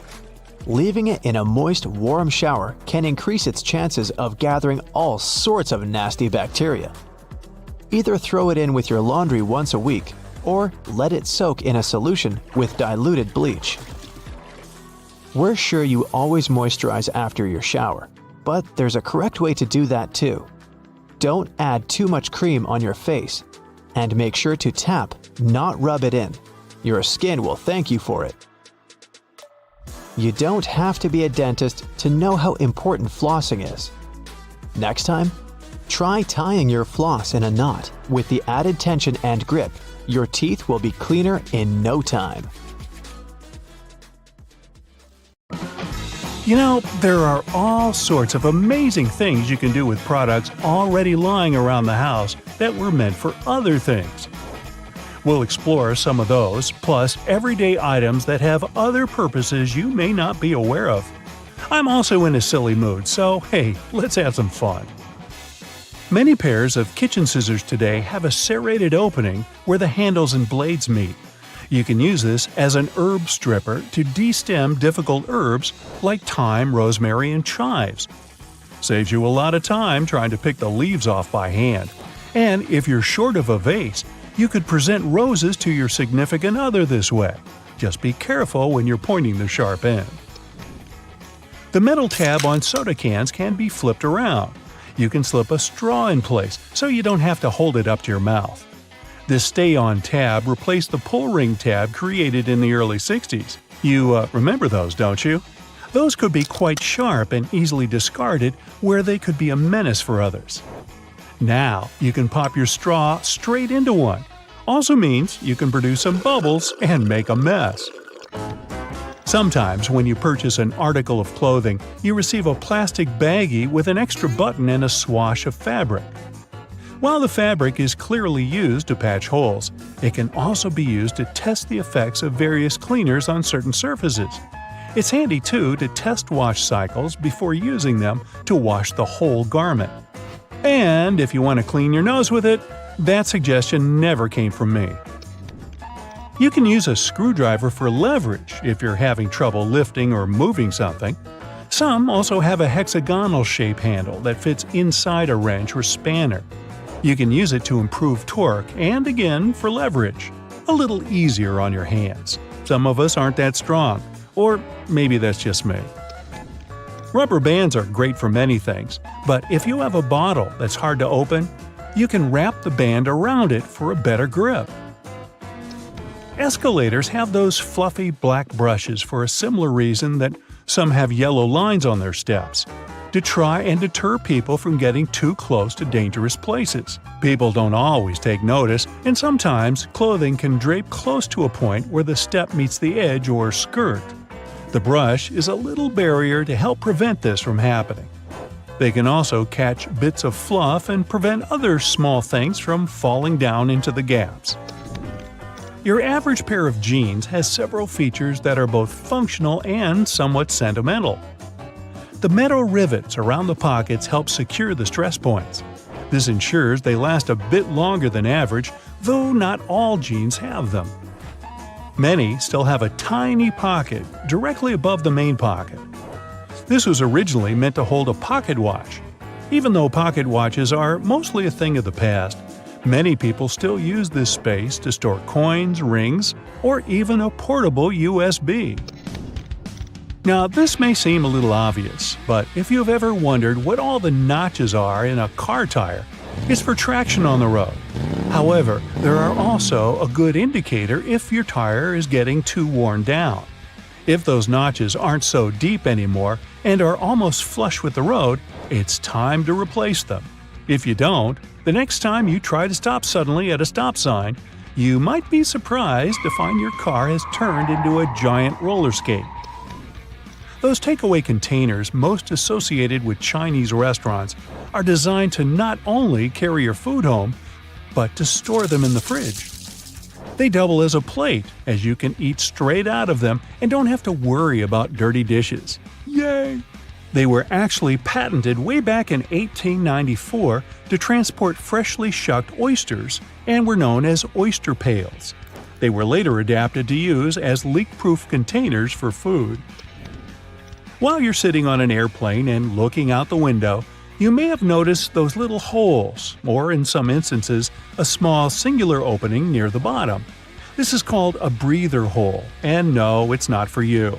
It's designed to equalize the difference in air pressure which builds up between the pressurized cabin and the atmosphere outside, especially during high altitudes.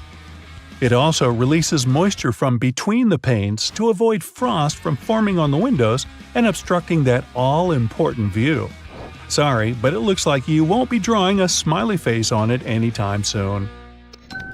This was first introduced way back in 1956 by a company in Japan. Pretty cool, huh?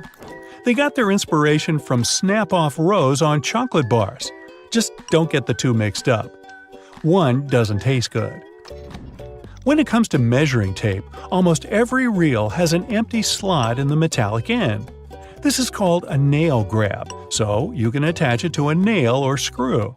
A handy trick to do measurements without requiring someone else to hold it in place. Ooh, very nifty. Bobby pins have grooves on one side to hold your hair in place better. Crazy notion, huh? The straight side goes face up, while the grooves go down against your head. They're called bobby pins because of the bobbed hairstyle, which was popular in the 1920s, though the pins were invented in the 19th century. The look is gone, but the pins remain. Please take them out before you wash your hair, as they don't look great stuck to your fingers. If you've been in a car or a bus and noticed the textured black dots baked into the black edges, you've probably worked out that it's not there for its pretty looks. It's called frit, a ceramic paint. Its main purpose is to protect the window from ultraviolet rays. It also creates a rough surface for the adhesive to cling to. Now, if you see a pink lump of adhesive in the corner, please do not touch it. It's actually someone's old bubble gum. If you take a look at the bottom of the lock, chances are you'll see one or two little holes. This is to let water out from the inside that may have been trapped due to rain. This mini draining capability prevents the inner working from rusting over or freezing in place if the weather's very cold.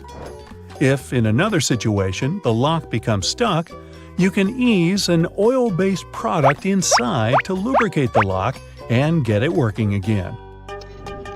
If you've lost the key and want to ease your frustrations, you can yell into the holes. It won't do anything to unlock it, but it may help you feel a little better. Some dress shirts have a fabric loop on the back. You guessed it, it's used for hanging the shirt up. The loops were reportedly first used in the Navy, as it was easy to simply hang them on the wall. During the 1960s in colleges, the fashion of the day was to wear the shirt buttoned all the way to the top, which made them difficult to hang. So designers began putting the loop on the back. If the student removed the loop, it signified that they were going steady in a relationship. Unless your friend ripped one off for a prank, now everyone's asking whom you're with. There's a little more to this story, but we haven't got time to hang around. And yes, that's a bad pun. On purpose. It's what I do. Ever wondered why coins have those little ridges along the edge? It's a leftover from earlier times when they were worth more. Counterfeiters could easily file the edges off to sell as gold or silver coins to make some profit. The ridges were created so it was much easier to tell which of the coins had been altered. It's not needed today, but the coins still have that altered style. If you ever get really bored, you could try counting how many ridges there are. Actually, that is a very boring idea. Forget that and watch another Brightside video instead. Various types of cheese have holes for a reason. For example, Swiss cheese is made with special bacteria that produce carbon dioxide. As the CO2 is emitted, it blows like bubblegum, leaving tiny craters, also known as cheese eyes.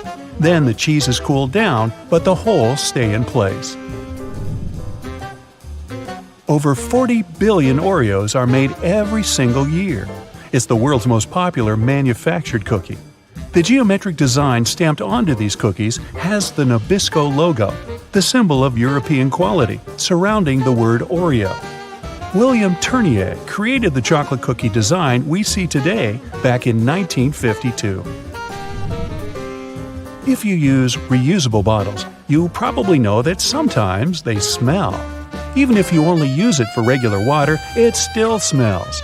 But it's not the water that smells, it's the microorganisms in it. If you drink water from a bottle, the particles of your saliva and sweat stay in there. Those bacteria start to build up in the bottle, causing the smell. So, if you choose reusable bottles, make sure to wash them every day to prevent those bacteria from building up. After washing, let it dry completely before using it again. Not only are the jeans blue, but the police officers' uniforms as well. The first official police officers appeared in the 19th century in London.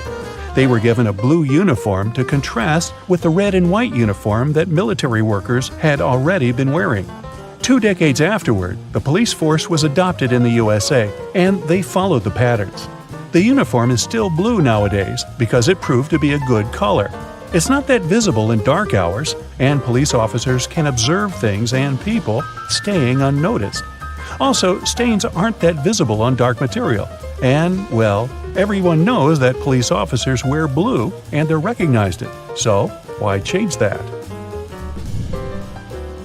Baby carrots are tiny, and unlike regular carrots, wet, not unlike baby humans. Baby carrots aren't some special sort of carrot.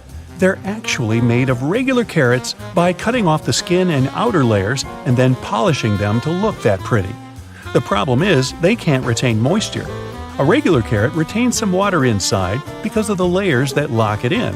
Once they're chopped out, baby carrots can dry out easily. So they usually sell them in bags with some water inside. Jeans have metal rivets, and they're there from the very beginning. Jacob Davis, the man who made the first pair of jeans, added copper rivets to spots where pants are more likely to rip, flies and pockets, to make them stronger. Today, they have more of a decorative purpose, since they are distinctive and traditional for jeans.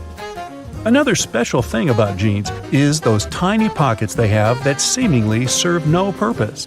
Well, maybe it's true now, but years ago, when many cowboys were wearing jeans, the pocket was made specifically to keep a pocket watch there.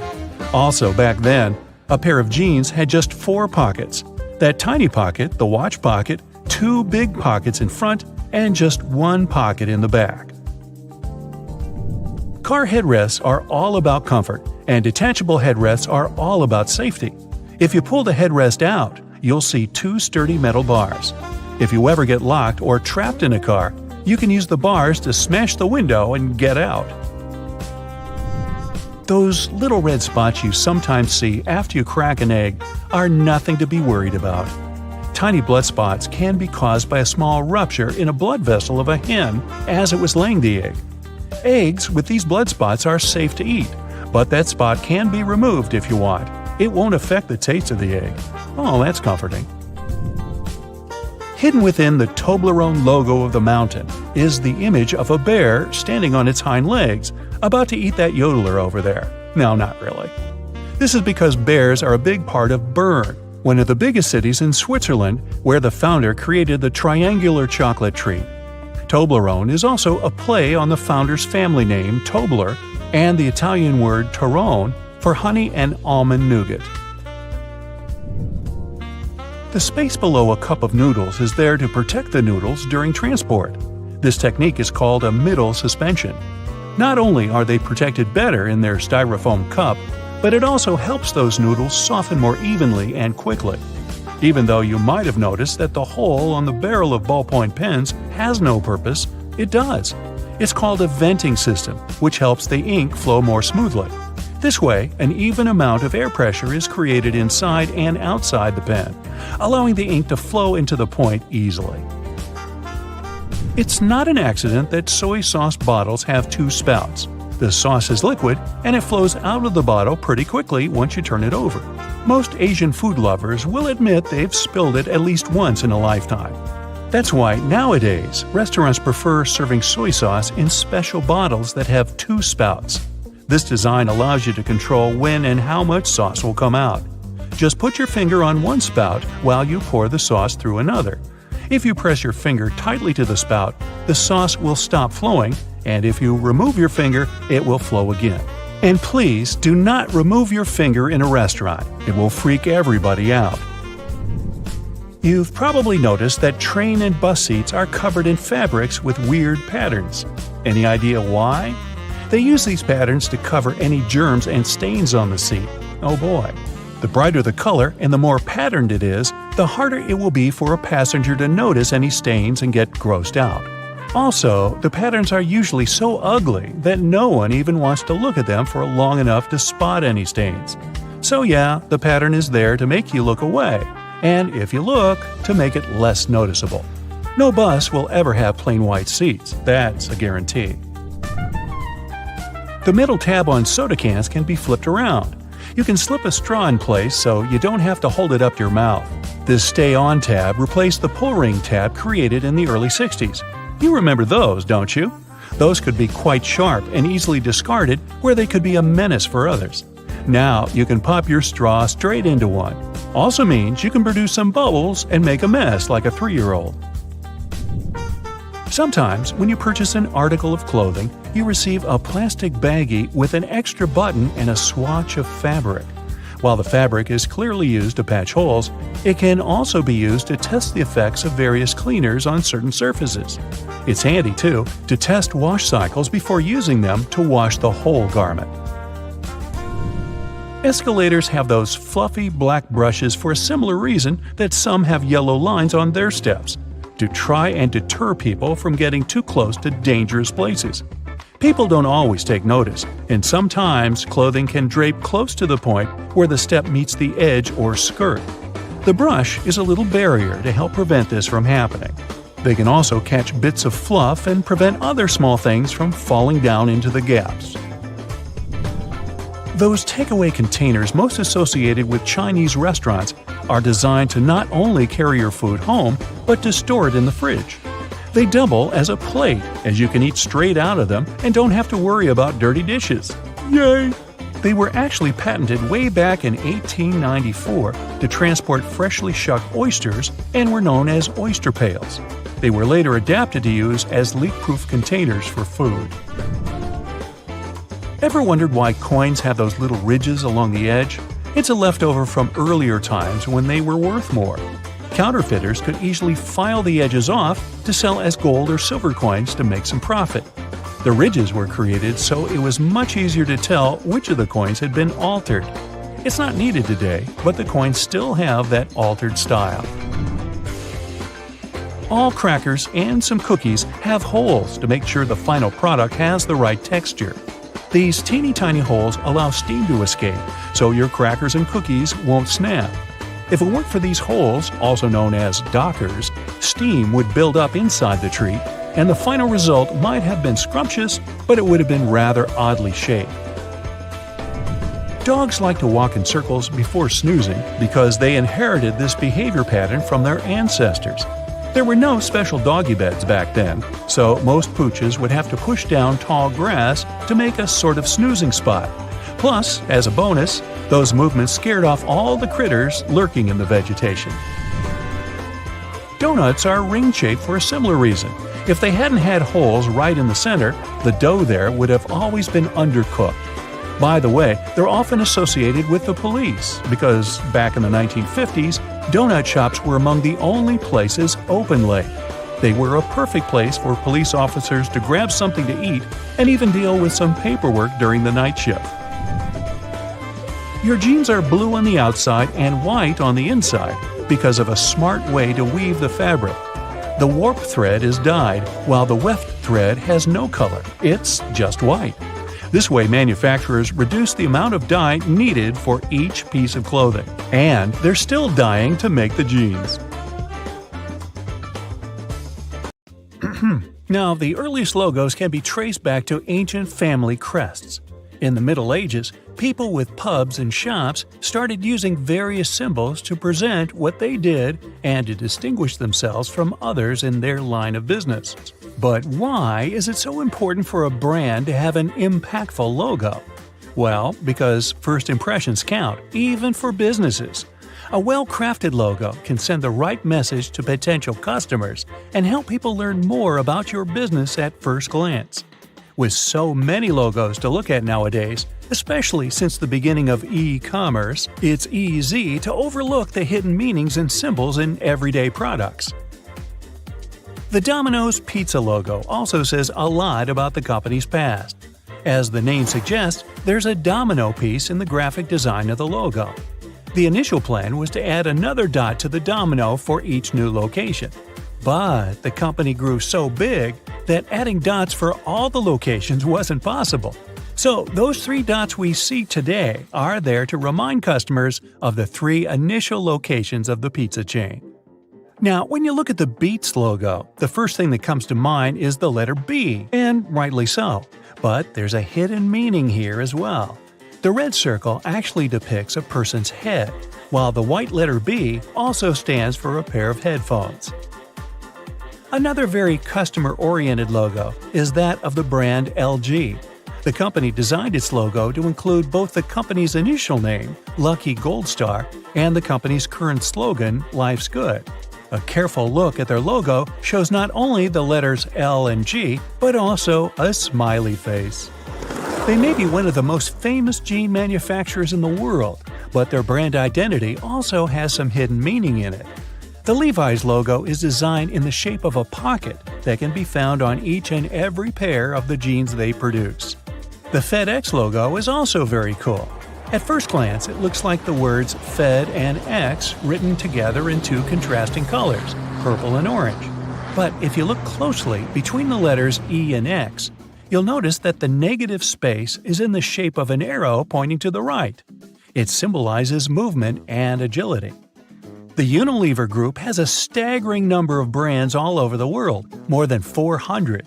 It's no surprise that their U-shaped logo is composed of many different symbols, like a flower, a spoon, or a bird. It's done to showcase how many things they produce, from food and refreshments to personal care and beauty products. NBC, or the National Broadcasting Company, is a broadcast and radio network with a logo that's very nice to look at. It's bright, colorful, and flashy. Why is that? Well, because the network was created at about the same time color television started to gain momentum. The bird-shaped NBC logo symbolizes the initial 6 divisions of the network, and the colors are also a nice reminder to customers that NBC is proud as a peacock of their programs. The Evernote logo is another of those designs that clearly shows the brand's overall purpose. While the font used is relatively simple, on the left of the word Evernote, there's a depiction of an elephant. The animal is a well-known symbol of good memory, and the shape of its ear is curled like a post-it note. A cool touch for an app designed for organization and note-taking, wouldn't you say so? Now, the Cisco logo comes with its own little secret as well. The font is quite minimalistic, but the lines above are there to depict the Golden Gate Bridge in San Francisco. The first CEO of the company, a man named John Morgridge, thought this would be a great idea to emphasize moving toward the future and connecting two worlds. The Amazon logo is everywhere these days, but there's a small detail in there that most people probably miss. The arrow connecting the letters A and Z, the one in the shape of a smile, is there to point out that they have a complete inventory of products, from A to Z. Audi is one of those brands that likes to showcase their history. Those 4 simple intertwining circles on the company's logo are a reminder of the 4 companies which were initially part of the conglomerate: DKW, Porsche, Wanderer, and Audi. There's a nice story behind the Baskin-Robbins logo as well. Between the letters B and R, in the middle of the logo, you can notice the number 31. Why is that?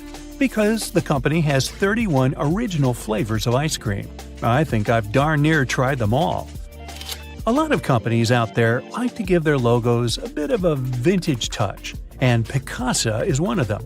Before we had digital cameras and the perfect portrait was just a click away, analog cameras had a little thing called a shutter. That's a device that opens to let light pass through, exposing the film and creating a photograph. The Picasso logo is just that, a shutter nicely colored in red, blue, green, purple, and orange. The 7-Eleven logo has a nice twist that might not have caught your eye by now. The N at the end of the word is in lowercase, unlike the rest of the letters, which are in all caps. It's said that the company's president's wife, back in the 60s, wanted to make the company's logo look a bit less harsh. She believed that the uppercase font would be a bit too rigid, and she wanted to make the overall appearance of the logo more fluid. A graphic designer found a solution by switching to a lowercase n at the end of the word. So I'm guessing that when you pronounce it, you just throw away the lowercase n, like 7-Eleven. Or not. Chocolate fans must know the Toblerone brand. If you're one of them, have you ever noticed all the intricate detailing in its logo? The city of Bern in Switzerland, where the company was founded, is also named the City of Bears. When you visit this place, you'll see that there are bears everywhere, from the city's coat of arms to public trash cans. The Toblerone chocolate is shaped like a mountain, hence the mountain in the logo. But there's also a bear depicted there, hidden in the negative space. The Chick-fil-A logo is one of those that goes straight to the point with their imagery. The C stands for chicken, of course, but it's also shaped like a chicken if you look closely. Another great example of negative space used creatively is the Formula One logo. Between the F, which stands for the word formula, and the horizontal lines depicting red flames, the number 1 is intelligently hidden. Bet you didn't see that one. One of the greatest sportswear brands, Adidas, has a mystery of its own. At first glance, its logo is merely comprised of 3 vertical lines. Don't they look like a mountain to you? This mountain is there to symbolize the effort athletes have to make to reach the top, which is like, climbing a mountain. The IBM logo has its own statement to make.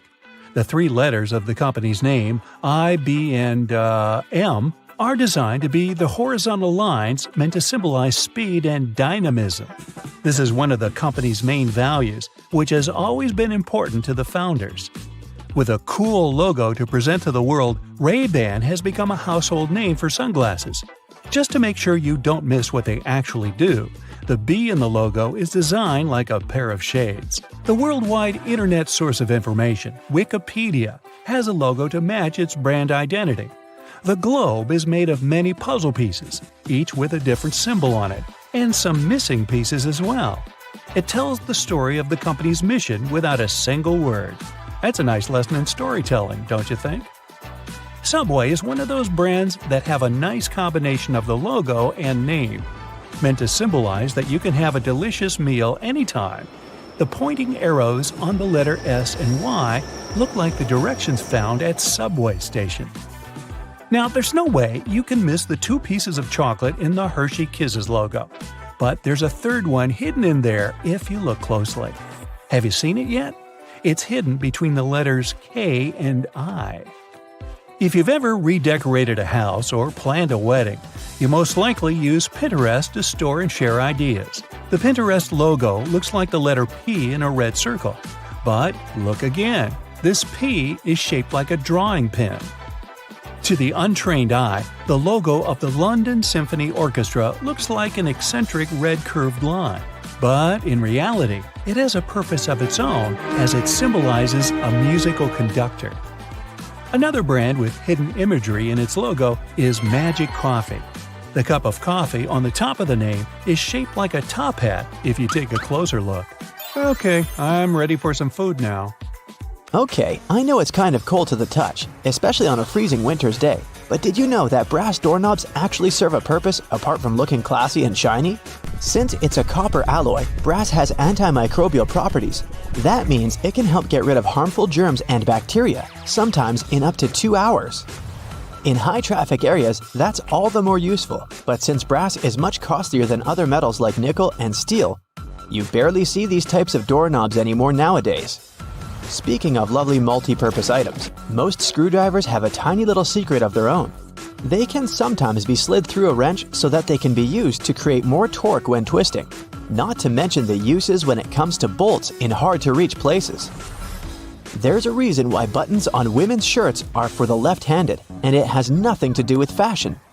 This practice dates back to the times when chambermaids were helping ladies dress themselves, and it was easier for them to perform their job with this orientation.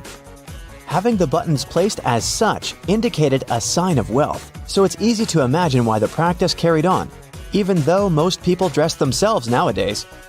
Next time you receive a package in your mail, take a look at your box cutter. If it features some diagonal lines on the blade, you're in for a little design perk. Turns out that these are blades that snap off.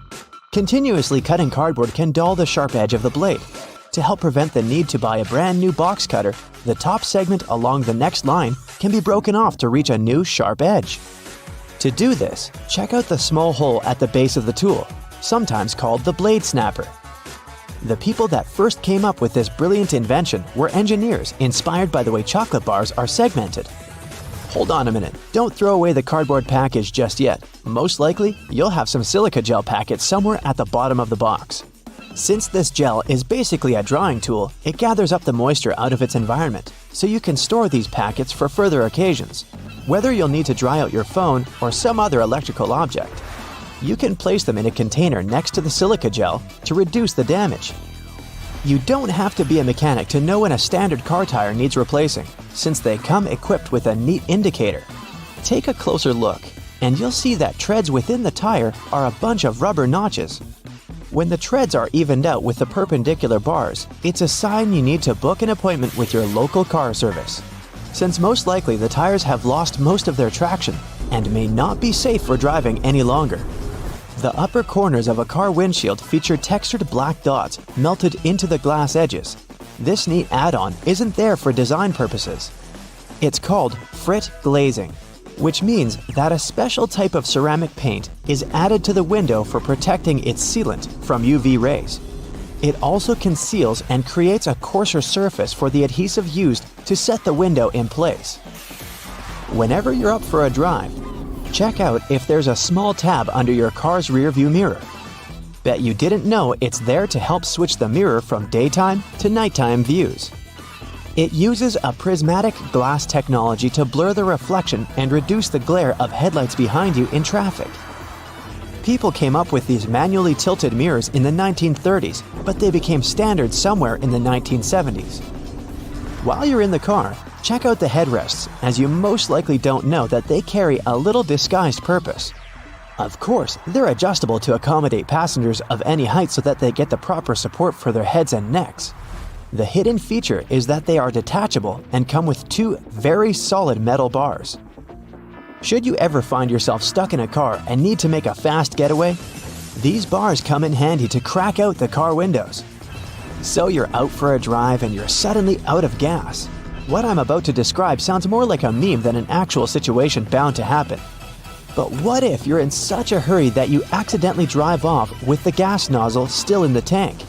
Well, the nozzles have been designed to prevent any hazards from happening, rest assured. They feature a breakaway device that will allow the hose to separate when taken out with enough force. Initially designed in the early 20th century to be worn exclusively by basketball players, sneakers soon became one of those fashion fundamentals, similar to jeans and leather jackets. If you take a closer look at them, you'll see they have two extra holes on the side, similar to the shoelace holes. They're manufactured as such not only to provide extra ventilation, but to allow people to get extra creative with their laces when wearing the shoes. Admit it, you've always thought that chopsticks are merged at the end for the sole purpose of keeping them together until you're ready to dig into your meal. That may or may not be the whole truth. Under a more detailed inspection, the wooden tools feature a square-shaped end. Chopsticks manufactured like this date back to an old Japanese traditional design, which can help with breaking the ends easily. The separated end can then be used as a resting block for the chopsticks to keep it more sanitized in hopes it can be used again, since they won't be touching the table or any other surface. Women's bikes have a special design which, surprisingly, has a historical and fashionable purpose. The lower frame is for the most part meant to make up for the generally shorter height of ladies, compared to that of the average gentleman. While that is the case for handlebars and saddles, the overall frame is lower for an additional purpose. Way back when women wore long skirts and dresses all day, every day they needed to make sure their outfits wouldn't get caught in the frame. That's how we came up with a lower-framed bicycle, perfectly made for women and their needs at the time. The fact that toothpastes are multicolored is not just a nice perk to make dental hygiene more fun. There's a secret meaning related to each of the colors, which dates back to the 1970s. In those days, people grew more and more interested in their oral health care, and as such, they were looking for products which could do more than merely clean their teeth. One company was the pioneer in that regard, adding mouthwash to its toothpaste, meaning the blue strip. They later added on the red strip, meant to feature ingredients which helped with gum care. Speaking of toothpaste, check the cap next time you open a new tube. You may be in for a little surprise. There's a pointed cone shape inside the cap, so you can puncture the seal of the toothpaste without cutting yourself or ruining your manicure. Not to mention, it's more hygienic since you won't be able to transfer germs or other bacteria into the product itself. On the subject of bathroom countertop items, toothbrushes come with a neat add-on hidden in the bristle patterns. Apart from making the toothbrush look cooler, they also do come with a practical purpose. Most toothbrushes come with a pattern of blue bristles intertwined with white ones. The blue dye is meant to fade out, signaling the time when you need to replace your toothbrush. Dentists say that toothbrushes should be replaced every 3 to 4 months, but it does serve as a great reminder in case you forget. Still love playing with Lego? Don't judge. Hey, it's a great hobby for all ages. Notice there's a hole on top of the Lego heads? Behold, you're looking at a safety feature that the people at Lego designed to prevent choking hazards. The most dangerous issue should a person swallow any of these pieces is the blocking of the airways. Designing a hole inside the Lego head helps the air to flow freely through the piece until it can be removed safely. We're now used to all sorts of modern light bulbs, some tubular, some shaped like diamonds, and some even twisted altogether. Historically, light bulbs were round and the initial shape served a purpose in itself. It was mainly connected to the fact that glass bulbs were hand-blown, which gave them the round shape to begin with. The hidden practical reason was that the light bulb filament needed to be at the same distance from every surface of the glass sphere. The easiest way to achieve this was to make the glass in the shape of a globe. So get this, an extra hole at the upper part of the sink has multiple hidden functions. First, in case someone forgets to close the tap, the water won't overflow and the bathroom won't get flooded. Second, thanks to that hole, the water drains faster and it gives an escape for the air, helping the water flow down. Those two holes on a side of any Converse shoe are not only to let the stinky air out. Sure, breathability is important for any athlete. The second reason is that athletes lace through those holes to get a better grip. Donuts have a hole in the middle and it doesn't stand for O in donut. It's not designed for an easier grip either, though it can be quite convenient. It's actually made this way for mass baking, so that they can cook all the way through evenly. Baby carrots are tiny and, unlike regular carrots, wet. Baby carrots aren't some special sort of carrots. They're actually made of regular carrots by cutting off the skin and outer layers and then polishing them to look that pretty. The problem is that they can't retain moisture. A regular carrot retains some water inside because of the layers that locks it in. Once they're chopped out, baby carrots can dry out easily, so they usually sell them in bags with some water inside. Toy stores are filled with Beanie Baby plush toys, and a detail that is even more iconic than their huge eyes is their tags saying TY. That's a small manufacturing company not so many people have heard of. Beanie Babies appeared in 1993 and they went insanely popular. TY is the name of the company, but it's not an abbreviation. It's the actual name of the company's founder, H. Ty Warner. Most metallic zippers have a hidden lock inside them to save you from awkward situations, such as an undone fly. Oh boy. Don't leave the zipper handle in an upward position. When you pull it downwards, it automatically locks. It's all thanks to those tiny grooves hidden underneath the handle.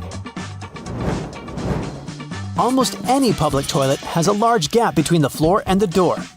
The reason for such a zero privacy thing is to actually minimize the level of privacy and comfort, so that people wouldn't stay there long and there'd be no lines. It's also easier to clean, and safer if some emergency occurs. Headrests in a car are about comfort, and detachable headrests are about safety. If you pull the headrest out of a seat, you'll see two bars, which are quite sturdy. If you ever get locked or trapped in a car, you can get out of there smashing the window with these bars. Many cups and mugs have little grooves on the bottom on purpose. They're designed for dishwashing machines. The grooves let the water flow and not spill over your feet when you take the cup out. Also, those grooves let the air flow, so the cup doesn't crack even if the tea is scalding. Almost all measuring tapes have a metal tip with a small slot on the end. You can use this slot to hang the tape on a nail or a screw to make measurements without anyone's help. Sometimes this tip has a row of sharp points along the edge on one side. That comes in handy when you want to leave a mark without using a pencil. Doorknobs are usually made of brass, bronze, and some other copper alloys for a reason. They have an antibacterial effect, so they stop microbes from spreading. They get rid of a range of harmful germs pretty fast, within a couple of hours. But don't forget to wash your hands anyway. Grocery carts have loops for a reason. You don't want to put your jacket in a cart next to potatoes and onions. Hang it on a loop. This little hook-like thing is there to help you better organize the space in your cart. The carts also have a super handy grid. Whenever the cart's full, you just need to lift the grid and attach the shopping basket for extra purchases, placing it in between the horizontal bar above the wheels and the hooks the grid has. A point in an ointment cap is there for a reason too. Most tubes are usually sealed with foil, and it's better to avoid opening it with fingers unless you're ready to say goodbye to your nails.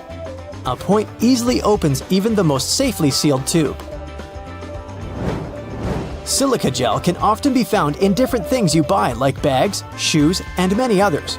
Don't throw it away. It's meant to absorb excess moisture, so anytime your shoes are a bit wet, just throw in a packet with silica gel.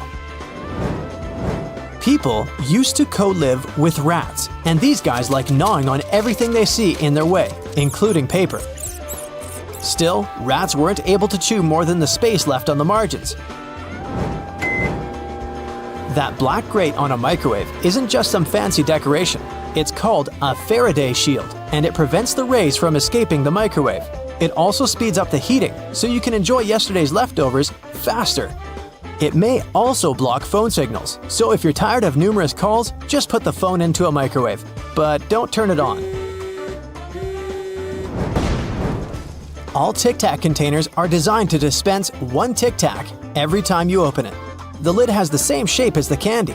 Turn the container upside down, gently shake it, and open it slowly. You'll notice only one candy stuck between those lid grooves. So if you just open the container and shake it until 5 or even more candies fall into your mouth, it means you've been eating Tic Tacs wrong all this time. Those little holes in the airplane windows are designed to control the cabin pressure. They also protect the windows from fogging up as the temperatures drop and rise. By the way, the airplane window is round for a reason. This way, pressure is evenly distributed so it doesn't get deformed. Blue bristles on a toothbrush are actually an indicator that it's just about time to change the brush. As the bristles get in contact with water, the blue, or whatever other, pigment fades away, so the more you use it, the duller the color becomes. A triple handle on a jerry can is there to make it easier for two people to carry it and distribute the fuel evenly. Gas cans often have a second hole that actually needs to be uncapped too before you pour the gas. The air passage will prevent it from pouring out, so no more fuel waste. Jeans first appeared in 1873. They were invented by Jacob Davis and Levi Strauss. Davis was a tailor who was producing covers and tents, and Strauss was a businessman who, among other things, was selling cloth. The first jeans were made by Davis from denim, the fabric he bought from Levi Strauss & Co. Together, they patented the design. Blue was a standard color for denim that was dyed using an indigo dye.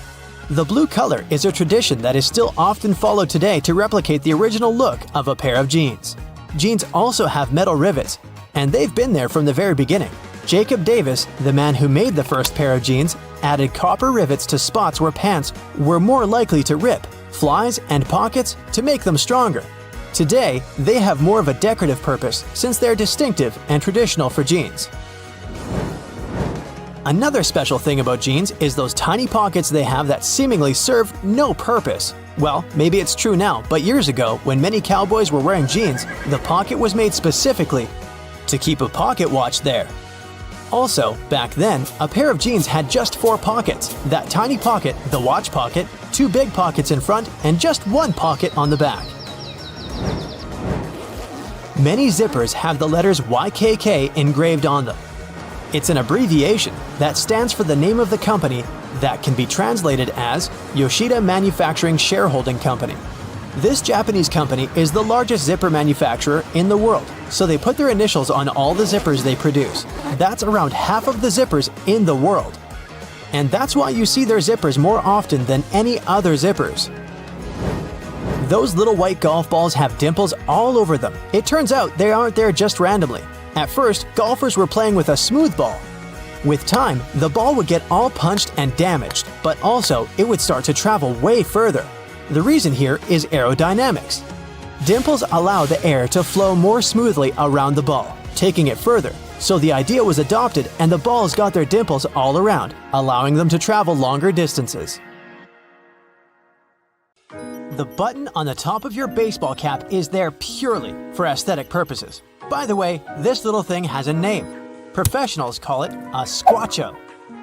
Its initial function was to hold the four panels of the cap together. As hat making improved, the panels stopped needing it to hold together, and squacho was removed. But hats didn't look the same without it. Soon after, the squacho returned due to popular demand. Originally, high-heeled shoes weren't intended for galas and proms.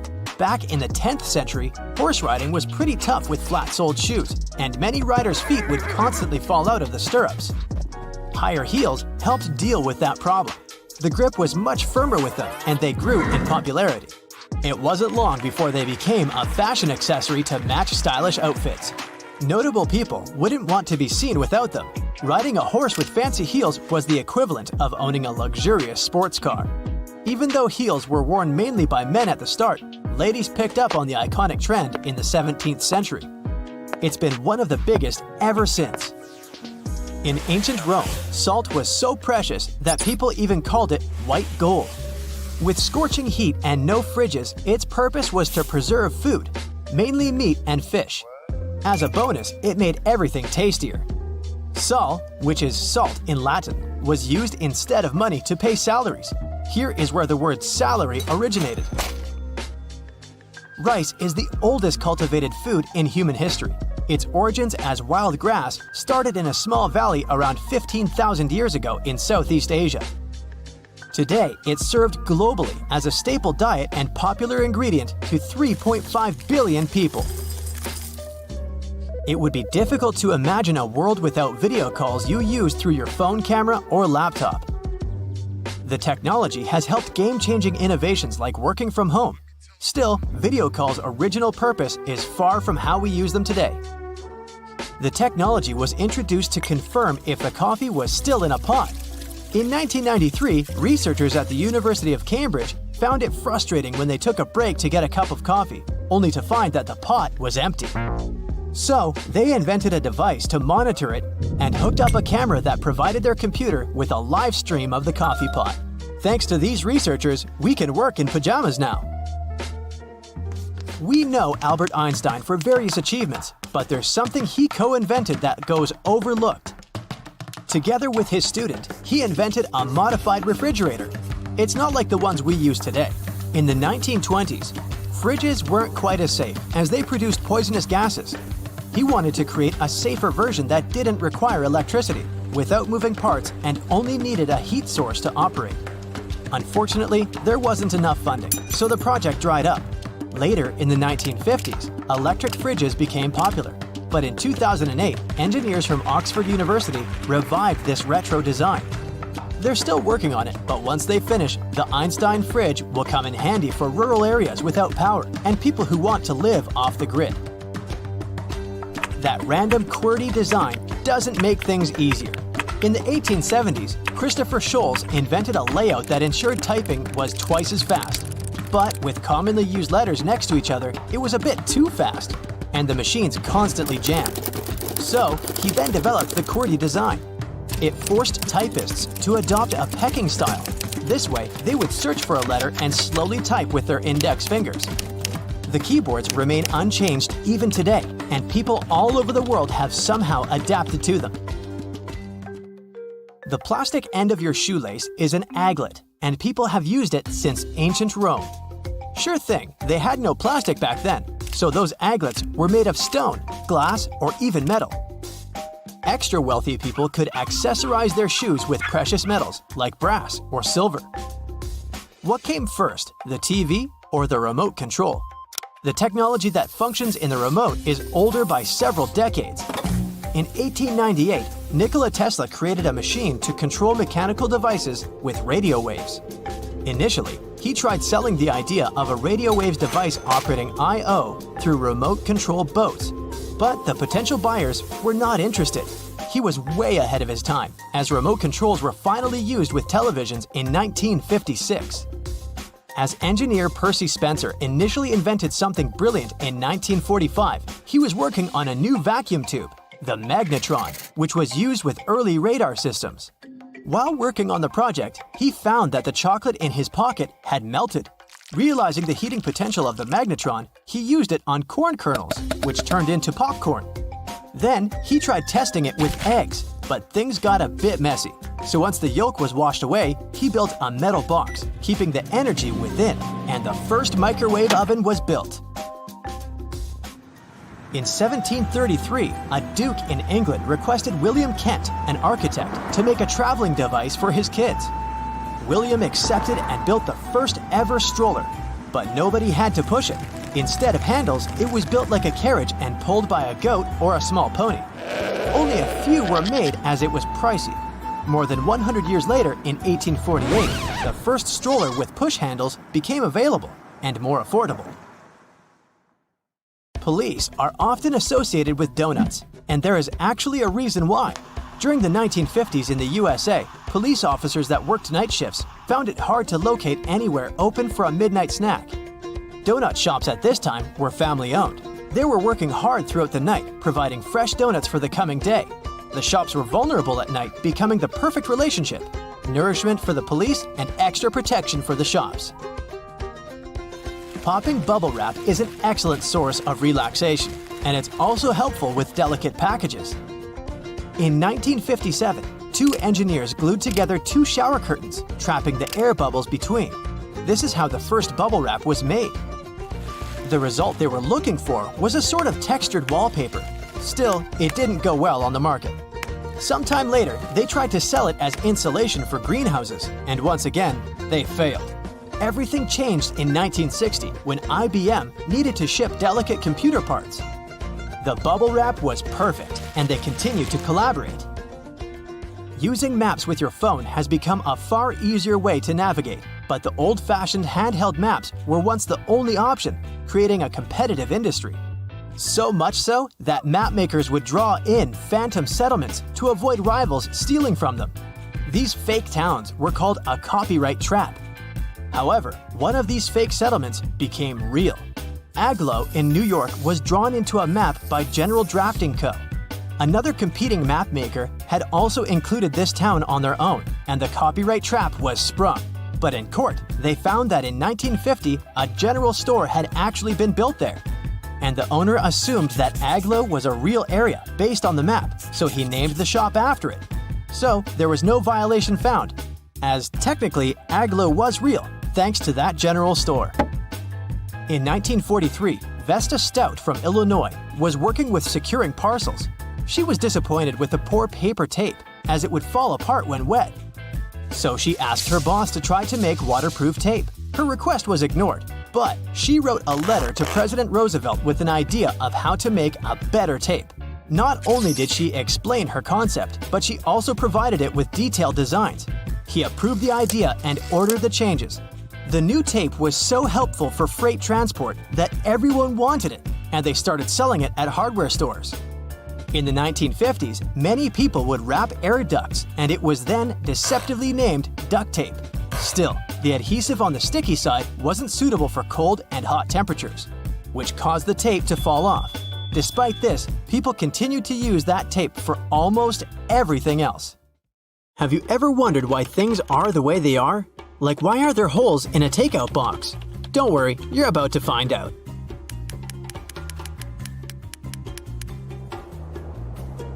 Beanies, with all those fluffy pom-poms, are easily the most important accessories of wintertime.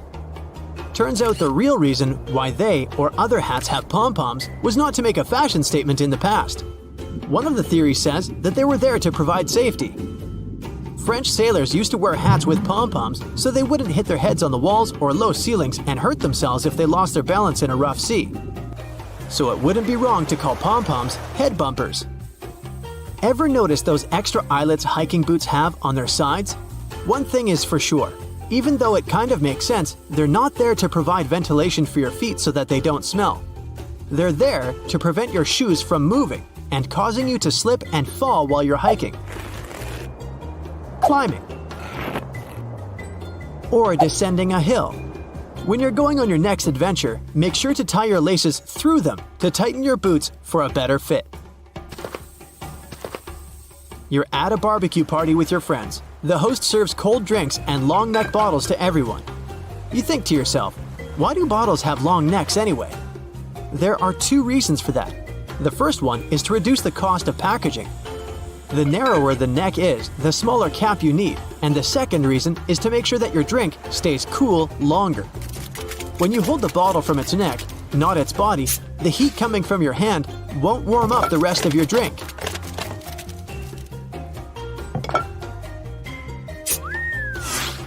The color of plastic tags on bread packages indicates which day of the week the bread was baked. Even though some companies have their own color codes, it generally goes like this: Monday, blue; Tuesday, green; Thursday, red; Friday, white; and Saturday, yellow. So pick accordingly to get the freshest bread. You're feeling too lazy to cook dinner, so you go to your favorite restaurant to order takeout. You come home feeling excited that you're about to have a delicious meal. You open the takeout box only to find out that your food became soggy because of the moisture built up inside of it. Well, this secret purpose is going to help you prevent that from happening ever again. Notice the perforated tabs in the corners of the container's lid? You need to push them down to allow the steam to escape from the holes. If you have a hot meal, that is.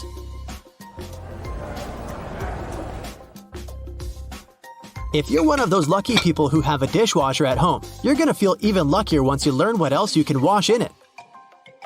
Aside from making your dishes clean and shiny, it can also clean up your makeup brushes for you. Just place them inside the silverware tray to remove all the dirt and excess product that built up amongst the bristles. You went to the farmer's market and bought some fresh fruits and vegetables. You want to wash the dirt off them, especially potatoes, before placing everything in the fridge. Don't waste your time washing them all one by one. Place them in your dishwasher and set it to the rinsing cycle with cold water. Don't use detergent for this, though. Are you one of the many people who use the drawer under their oven or stove as storage? Sorry to inform you, but storing skillets, cookie sheets, and muffin pans is not their purpose. It's called a warming drawer, and it's meant to keep your cooked dishes warm and delicious. So, if your guests are running late, just put that casserole you've made in it until they arrive. Keep in mind that not all oven models have this feature. Some drawers are for broiling, and some can indeed be used as storage. Check with the manual to make sure what yours is. Oranges, lemons, and avocados come in mesh bags most of the time. When you go back home from the grocery store, you probably throw those into the trash, don't you? But did you know that you can also use them as a pot scrubber? You just need to tie them up. Then you can get to cleaning those dirty dishes, pots, and pans. You can even turn them into single-use scrubbers for other kitchen appliances or your sink.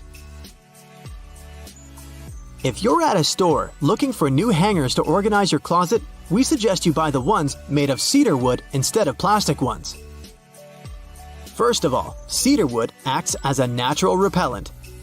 Pests like moths, fleas, lice, silverfish, ants, gnats, and ticks won't come near your clothes and closet if you use them. The second reason why you should invest in them is that they absorb unwanted odors from your clothes as well as moisture. And this feature helps prevent mold, so you can wear your favorite dress or suit for longer. It's that time of week again, Taco Tuesday. You invite a couple of friends over to enjoy some homemade tacos, but even though you have the recipe for making tortillas, you don't know how to give them that perfect taco shell shape. Well, this hidden use might help. If you have a muffin tray at home, then you have all you need. Just flip it upside down and place the small tortillas in between the cups. Bon appetit! If you love sewing and making your own clothes, Then you must be used to using those tomato pin cushions, which almost always come with a small strawberry tassel. But why is it there? First of all, you can push the needle you're currently using or your favorite one in there so that you don't need to search for it amongst the other needles all the time. And secondly, it's filled with emery, which will help clean and sharpen your needles once they go in there. Are you a Team Ketchup or Team Mayo? Ketchup fans must have noticed the number 57 on those Heinz ketchup bottles. That number is placed where it is on the bottle for a very specific reason. You must have struggled with getting ketchup out of the bottle at least once in your life, and at that moment, you probably tried shaking it until the right amount of ketchup fell onto your plate, right? Well, no need to do that anymore. Just firmly tap on the spot where 57 is written on the bottle neck, and you can get ketchup out of the bottle way quicker.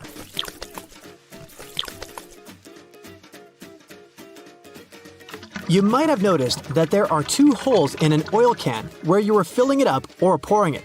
And you maybe thought to yourself, that must be there to make it easier for me to pour it into smaller containers. But that's not the case. That hole is there to prevent oil from spilling all over, or glugging, so to say. So you need to uncap it before you pour oil from the larger hole to prevent wasting it or having to clean everywhere. Have you ever taken classes to improve your typing speed on a keyboard? If your answer is yes, then you might be disappointed to learn that keyboard manufacturers most likely wanted to slow you down. A popular theory says that's why the letters on a keyboard are arranged randomly and not in alphabetical order. The reason for that goes all the way back to typewriters. Their keys used to be arranged in alphabetical order, which allowed people to write really fast. And because of that, the keys would jam and tangle up easily, and they wanted to avoid that. That's how we ended up having the Q-wordy keyboards we have today. Here's a bonus hidden feature for you before you leave. The clock app on your iPhone shows you what time it is on the little screen icon as well. Decades ago, no one would ever imagine keeping a stick in their pocket that could hold hundreds of gigabytes. We've come a long way since then, and got used to USBs transferring our files from device to device with ease.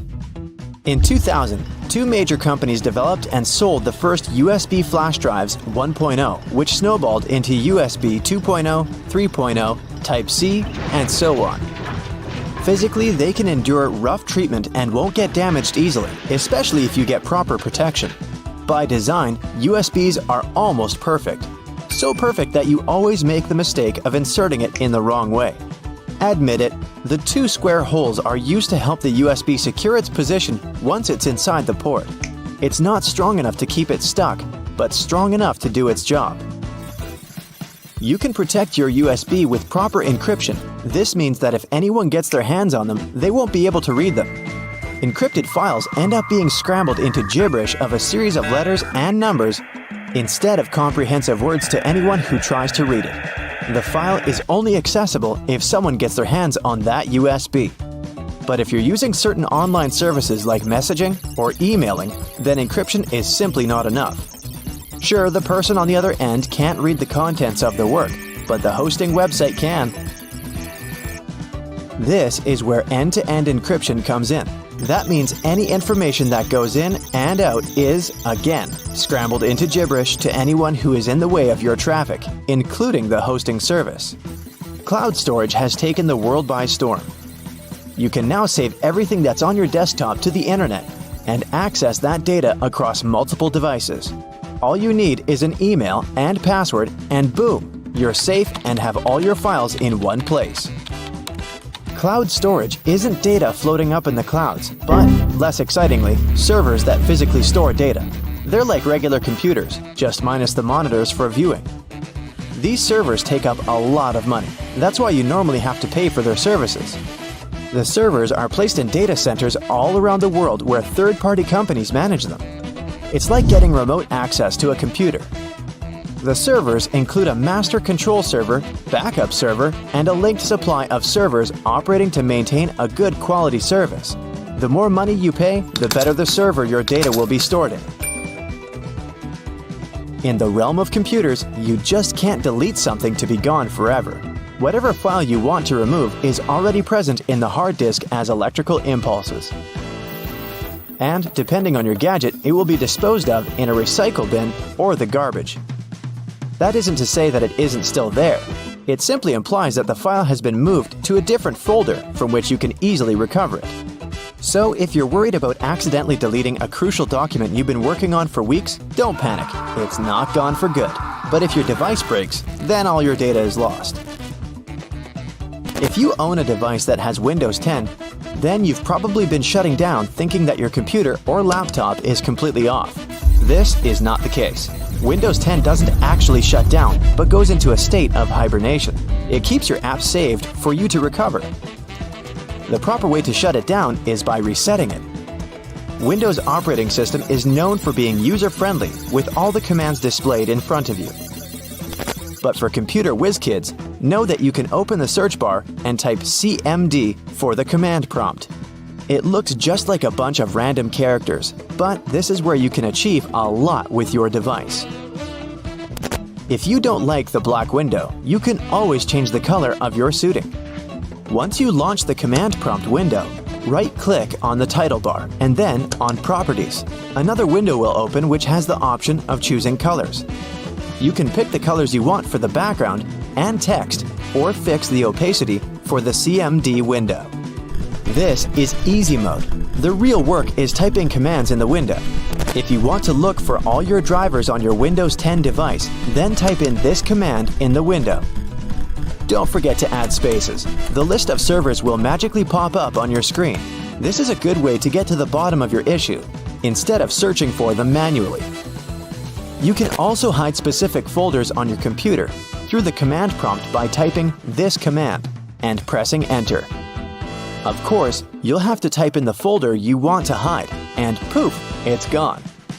The non-tech way of doing this is by opening the Properties pane in the folder and clicking on the checkbox that shows Hidden. While this is indeed the easy way of hiding your folders, it's not the most effective. You can simply write Show Hidden Files and Folders, and every checkbox you check will be visible again. The command prompt isn't all about business. You can try playing a game there to pass the time. Don't expect a AAA kind with realistic graphics and epic gameplay. Type this command and you'll be transported into the game via text. This game will allow you to create characters and engage in this imaginary world. Google Chrome is one of the most popular browsers on the net, but you can also play a text-based game there, just like in the command prompt. First press Ctrl plus Shift plus J to open the console. Then type Text Adventure into the search box.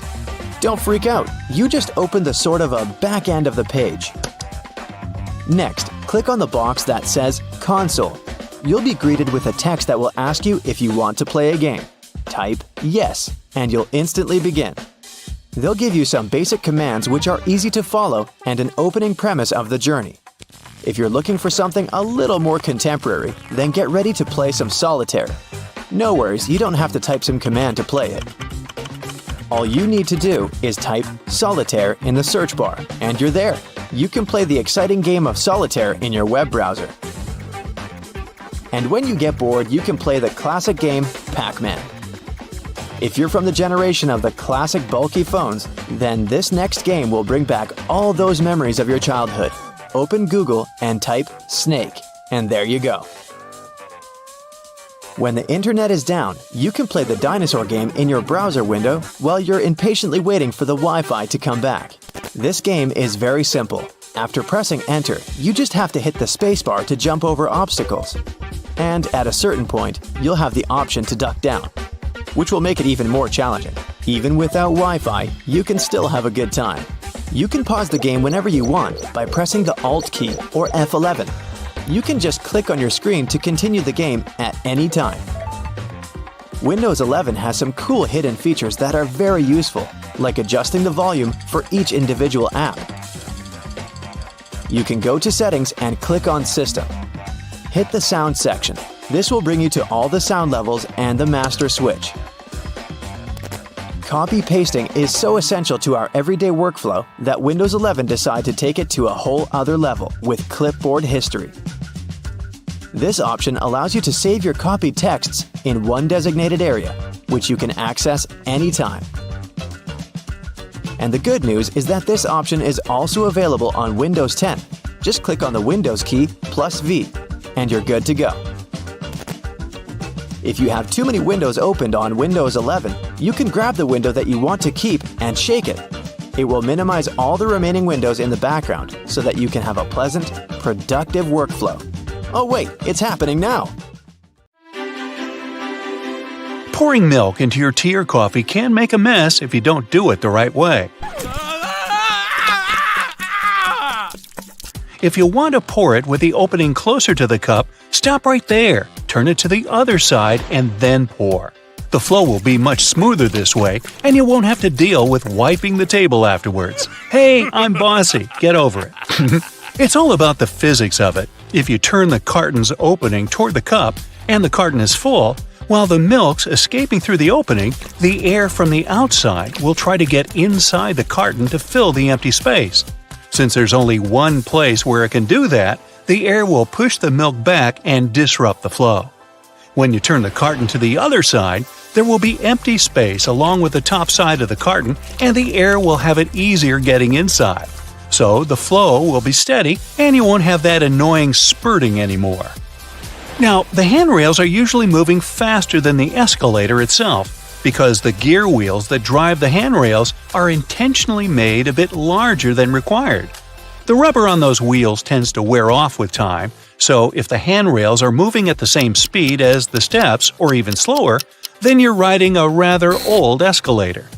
Now, speaking of escalators, and I was, at subway stations with 3 or more of them, the majority will be going in a different direction depending on the time of day. For example, in the city center, there will be 2 or more escalators going up in the morning and down in the evening, and vice versa at the outskirts. This is done to make it easier for passengers to get around. Most people only work downtown while living far from the center, so they go to work in the morning and find more escalators moving in the direction they need. How convenient!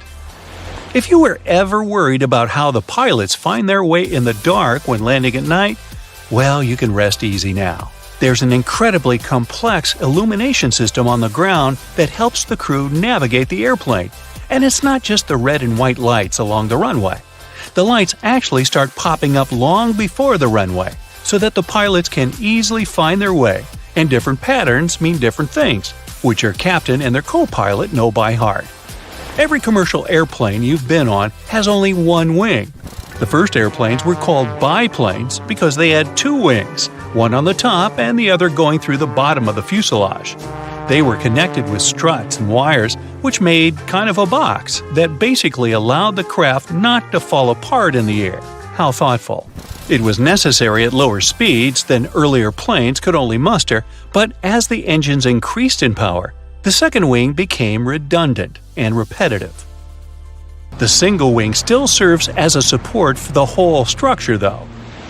Going 100 miles an hour on an interstate makes you feel the drive and excitement of speed. Flying at nearly 600 miles per hour makes you drowsy at best. This is because you don't feel the actual speed of anything. You can only see how fast you're moving relative to other objects. The closer, the faster. In a car, everything's close to you, so you see trees, people, houses, witches, porcupines, and other cars zapping past you. On board a plane, everything's so far away that it seems to go at a snail's pace. Now, take a good look at your smartphone.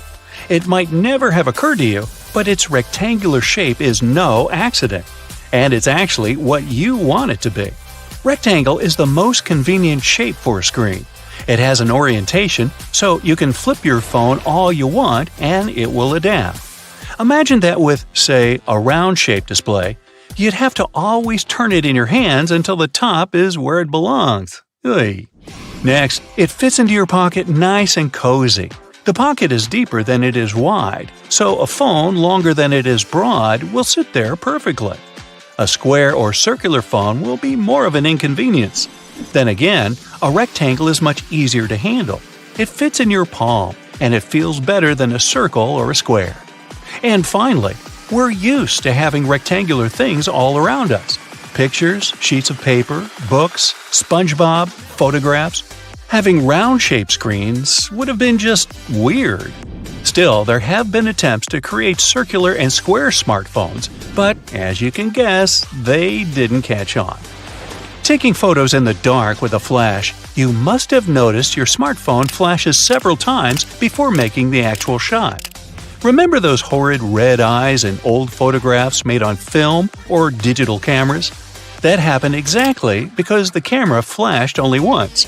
In the dark, the pupils of your eyes become larger, trying to catch more light to see better. And when they reflect the camera's flash, the red eye effect appears. With smartphones, the first short flash makes the pupils contract from bright light, and only then the device takes a shot, and you don't resemble a horror movie creature anymore. Oh. There are two main reasons why there are no public bathrooms in the subway: safety and financing. They're ridiculously expensive to maintain, so I guess we won't be seeing many of such cabins where they weren't before. And the second reason is security concern, since there can be no cameras installed in the bathroom and any kind of suspicious activity would go unnoticed. It seems only natural that a vehicle that carries so much more people than a car should have seatbelts, but buses have none, even school ones. In fact, it has to do with several things at once. First of all, in case of emergency, passengers need to get off a bus as fast as possible. With seatbelts on, they'll waste precious time on unbuckling them. Secondly, a bus is a big and heavy vehicle. On the road, there are not many other members of the traffic that weigh more than a public bus. So, in case of a collision, a bus would stop much slower than a car, and even though its passengers will certainly feel the impact, they normally won't get hurt as much. That's also the reason why passengers are allowed to ride standing, too. If your hotel has card keys with magnetic strips, make sure you put your card key apart from your cell phone and wallet. The problem is that card keys are rewritten quite a lot, and they're designed for that process to be quick and easy. So, a fairly strong magnet, like the one in your cell phone, can erase your key card, and you won't be able to get back inside your room. The hotel will surely provide you with a new card, but that's still inconvenient. If you're struggling to get your taco shells to stay in place, use a muffin tray. Flip the tray upside down, spray it with oil, and place your tortillas in the gap. Cook them for around 10 minutes at 700 degrees for the perfect crispy taco shell. Now I'm getting hungry. You? Looking for a lost earring or pin on the floor? Place a stocking over the end of your vacuum and move it over the floor. The small object will get picked up without getting vacuumed. It helps to turn the vacuum on while attempting this. Candle wax that's been spilled on furniture can be removed with ice cubes. Rather than ruining the finish by trying to scrape it off, fill a plastic bag with ice and let it sit on the wax for a few minutes. The wax will then cool and harden, making it much easier to pick off.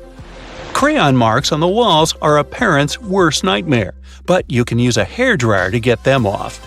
Heat the marks for just a few seconds to soften the wax, and then you should be able to just wipe it away. You can use hair conditioner to make that new wool sweater less itchy. Just soak it in lukewarm water with a couple of tablespoons of conditioner and leave it for 15 minutes. Then just dry it and your sweater will be much softer.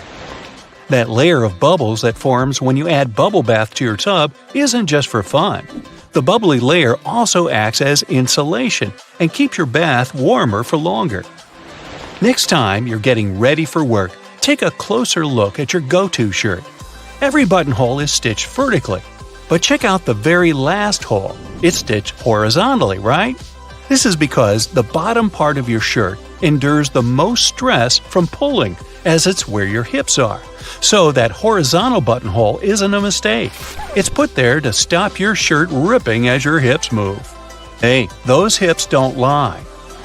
That random diamond on your backpack is called a lash tab or pig snout.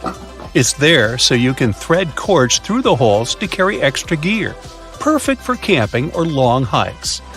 If you put your Chinese takeout on a plate when it arrives, you're doing more work than you should. Much like the paper condiment pots in fast food restaurants, your cardboard Chinese takeout box can be unfolded to create the perfect sized plate for your food. That hole in your hollow lollipop stick isn't to prevent choking should it ever be swallowed. It's actually there to keep the candy in place. Excess candy flows into the hollow tube and the hole, which, when it hardens, keeps the pop in place. If it was a smooth stick, the candy would slide off easily. Some skyscrapers have hollow floors that contain nothing but an elevator and some complex machinery. They're called technical floors, and developers say they're there to maintain the building's proper functioning. But it's also a way to get around height limits. Some skyscrapers are given a limit to the number of floors they can have. Because the technical floors are non-residential, they add to the height of the building and make it look more impressive without increasing the number of floors and breaking the building contract. These floors can also help to prevent the spread of fires. If you look closely at an elevator door, you'll notice a tiny hole. This is actually a keyhole used for emergencies or for routine maintenance checks. If you get stuck in an elevator, the technician will be able to get you out of there by using their master key.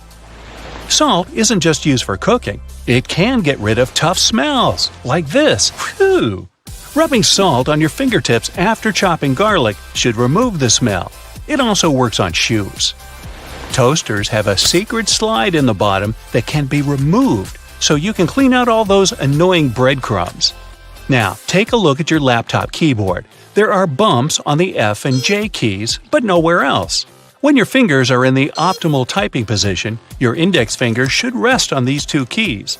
The bumps have been added so that you can correctly position your hands for typing without looking at your keyboard. Washing your clothes on a low heat or even better, a cold wash, will make them last twice as long.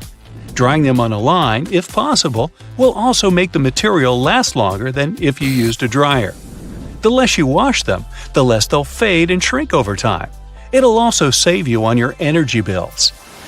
Blank pages in the books aren't actually made for the author's signature. It's all about the manufacturing process. Books are printed on large sheets, so one sheet can fit 4 printed pages. If a book has an odd quantity of printed pages, chances are you'll get a blank one for notes.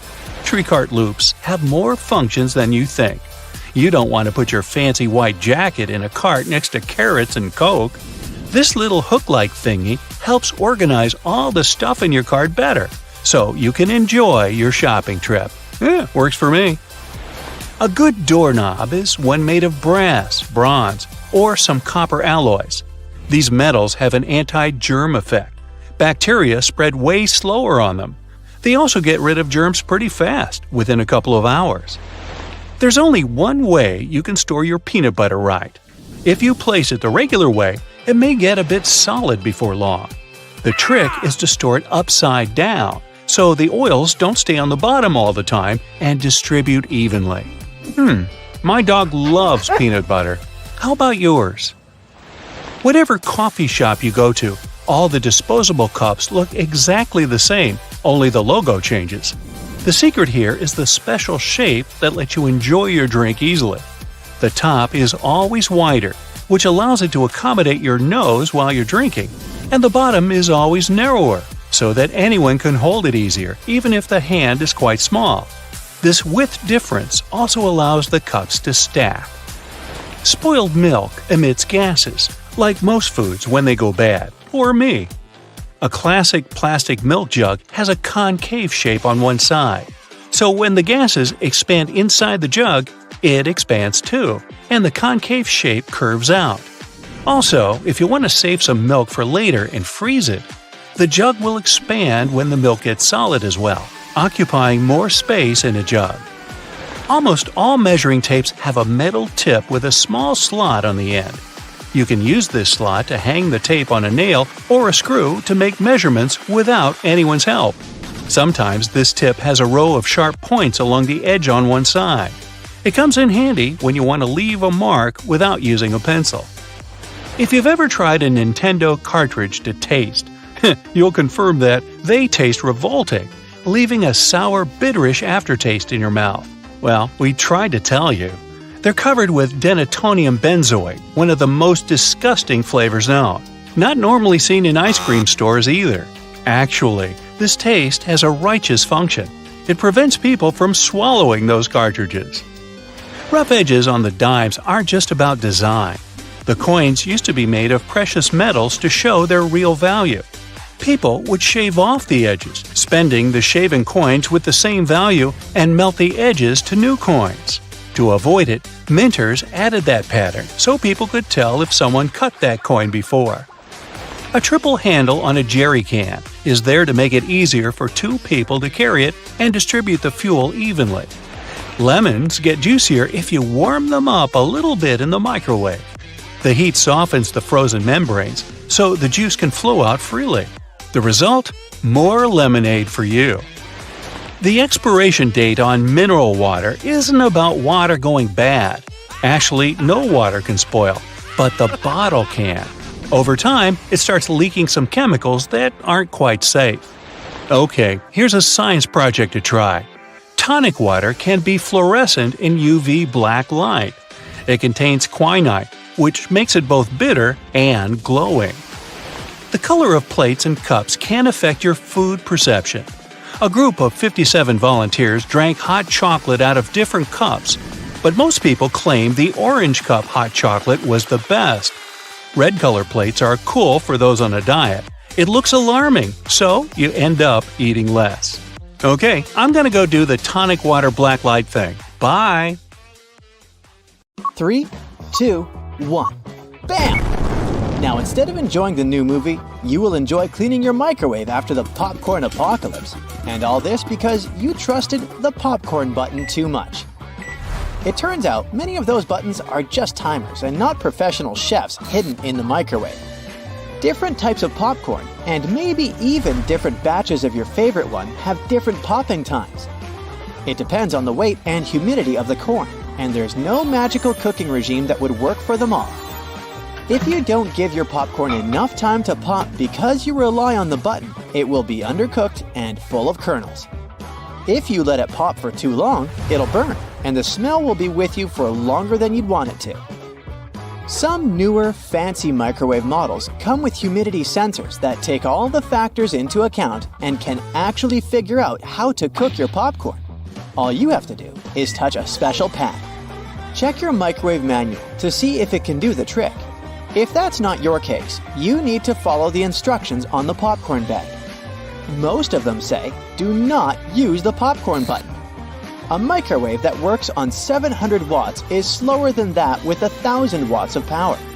And even when you did the math or followed the manual to a T, don't leave your popcorn unattended. Give it those several minutes of your life and stay nearby to make sure all is going well. Listen to the popping symphony. When it slows down to 2 to 3 seconds between pops, turn it off. If you overcook it, it can lead to scorching. And even when you follow all the rules, you can't just blame it all on the microwave. Check your popcorn's best buy date. Keep your microwave clean. Always remove the plastic overwrap and unfold the paper bag. Now you should be fine. If you want to experiment more with your microwave, you can try drying herbs in it. Sandwich some fresh herbs between 2 paper towels and microwave them in 30-second intervals until they're as dry as you want them to be. You can also toast nuts the same way, in 30-second intervals in chopped form in a single layer on a plate. Your microwave can also help you peel garlic easily. Put the whole head in for around 20 seconds, and the cloves should slip out of the peels without any problems or smelly fingers. A cube of ice is not something you'd expect to be microwaved, but this trick has taken TikTok by storm. One vlogger tried heating salmon and rice in the microwave with an ice cube and a piece of parchment paper on top. She also added other ingredients like kimchi, mayo, soy sauce, avocado, and dried seaweed. Adding water to reheated ice isn't new, but ice is something rather sensational. A chef instructor explained that an ice cube gives something for the microwave to heat, and the steam diffuses all the way through the food. It helps prevent that annoying situation when only half your meal is properly warmed up. The parchment paper lid also helps to keep the heat in. The steam moves up, hits the paper, and the hot liquid goes down to reheat the food. It takes a while for an ice cube to fully melt in the microwave. The water molecules in it are locked and held together by strong hydrogen bonds. So, it takes a lot of energy to break those bonds. Did you know that microwaving your tea is the best and healthiest way to brew it? Australian scientists proved that this way you can squeeze out all the good stuff in your cuppa. So all you need to do is drop a tea bag in a cup of freshly boiled water for half a minute. Then you need to place it in the microwave with the leaf bag still inside and keep it brewing for 1 minute at 500 watts. Finally, you need to fish out the tea bag and enjoy your drink. A cup of green or white tea has more antioxidant benefits than a portion of broccoli, spinach, carrots, or strawberries. And now, all the benefits are yours. Brewing tea in a microwave is a great alternative to an electric kettle. That kitchen gadget most American households don't have. Yet, they're super popular in the UK. The reason is simply the difference in efficiency. Most American homes run on around 100 volts. And the UK and many other countries use between 220 and 240. The lower the voltage, the slower the speed that the appliance has. So, if we do some simple math, it will show that it would take the same kettle around 1.5 minutes longer to get to boiling temperature in the US than in the UK. The microwave oven that made the lives of so many people easier was invented by accident in the 1940s. Its creator, Percy Spencer, was trying to design a more efficient and effective way to mass-produce radar magnetrons. It's a kind of electric whistle that creates vibrating electromagnetic waves. Spencer was testing one of his magnetrons when he put his hand in his pocket to have a snack. The peanut cluster bar he had inside had melted and turned into a gooey mess. So he couldn't enjoy his snack, but he realized that something unusual had just happened. Spencer ran another test with the magnetron, this time on an egg under a tube. The egg blew up just moments later. The following day, he popped corn kernels with the new invention. And that's how the first prototype of the microwave was born. It's one of the several inventions from the 40s we still use and love today. The official birth of the mobile phone concept is 1947. It wasn't a flip phone that everyone secretly had in their pockets.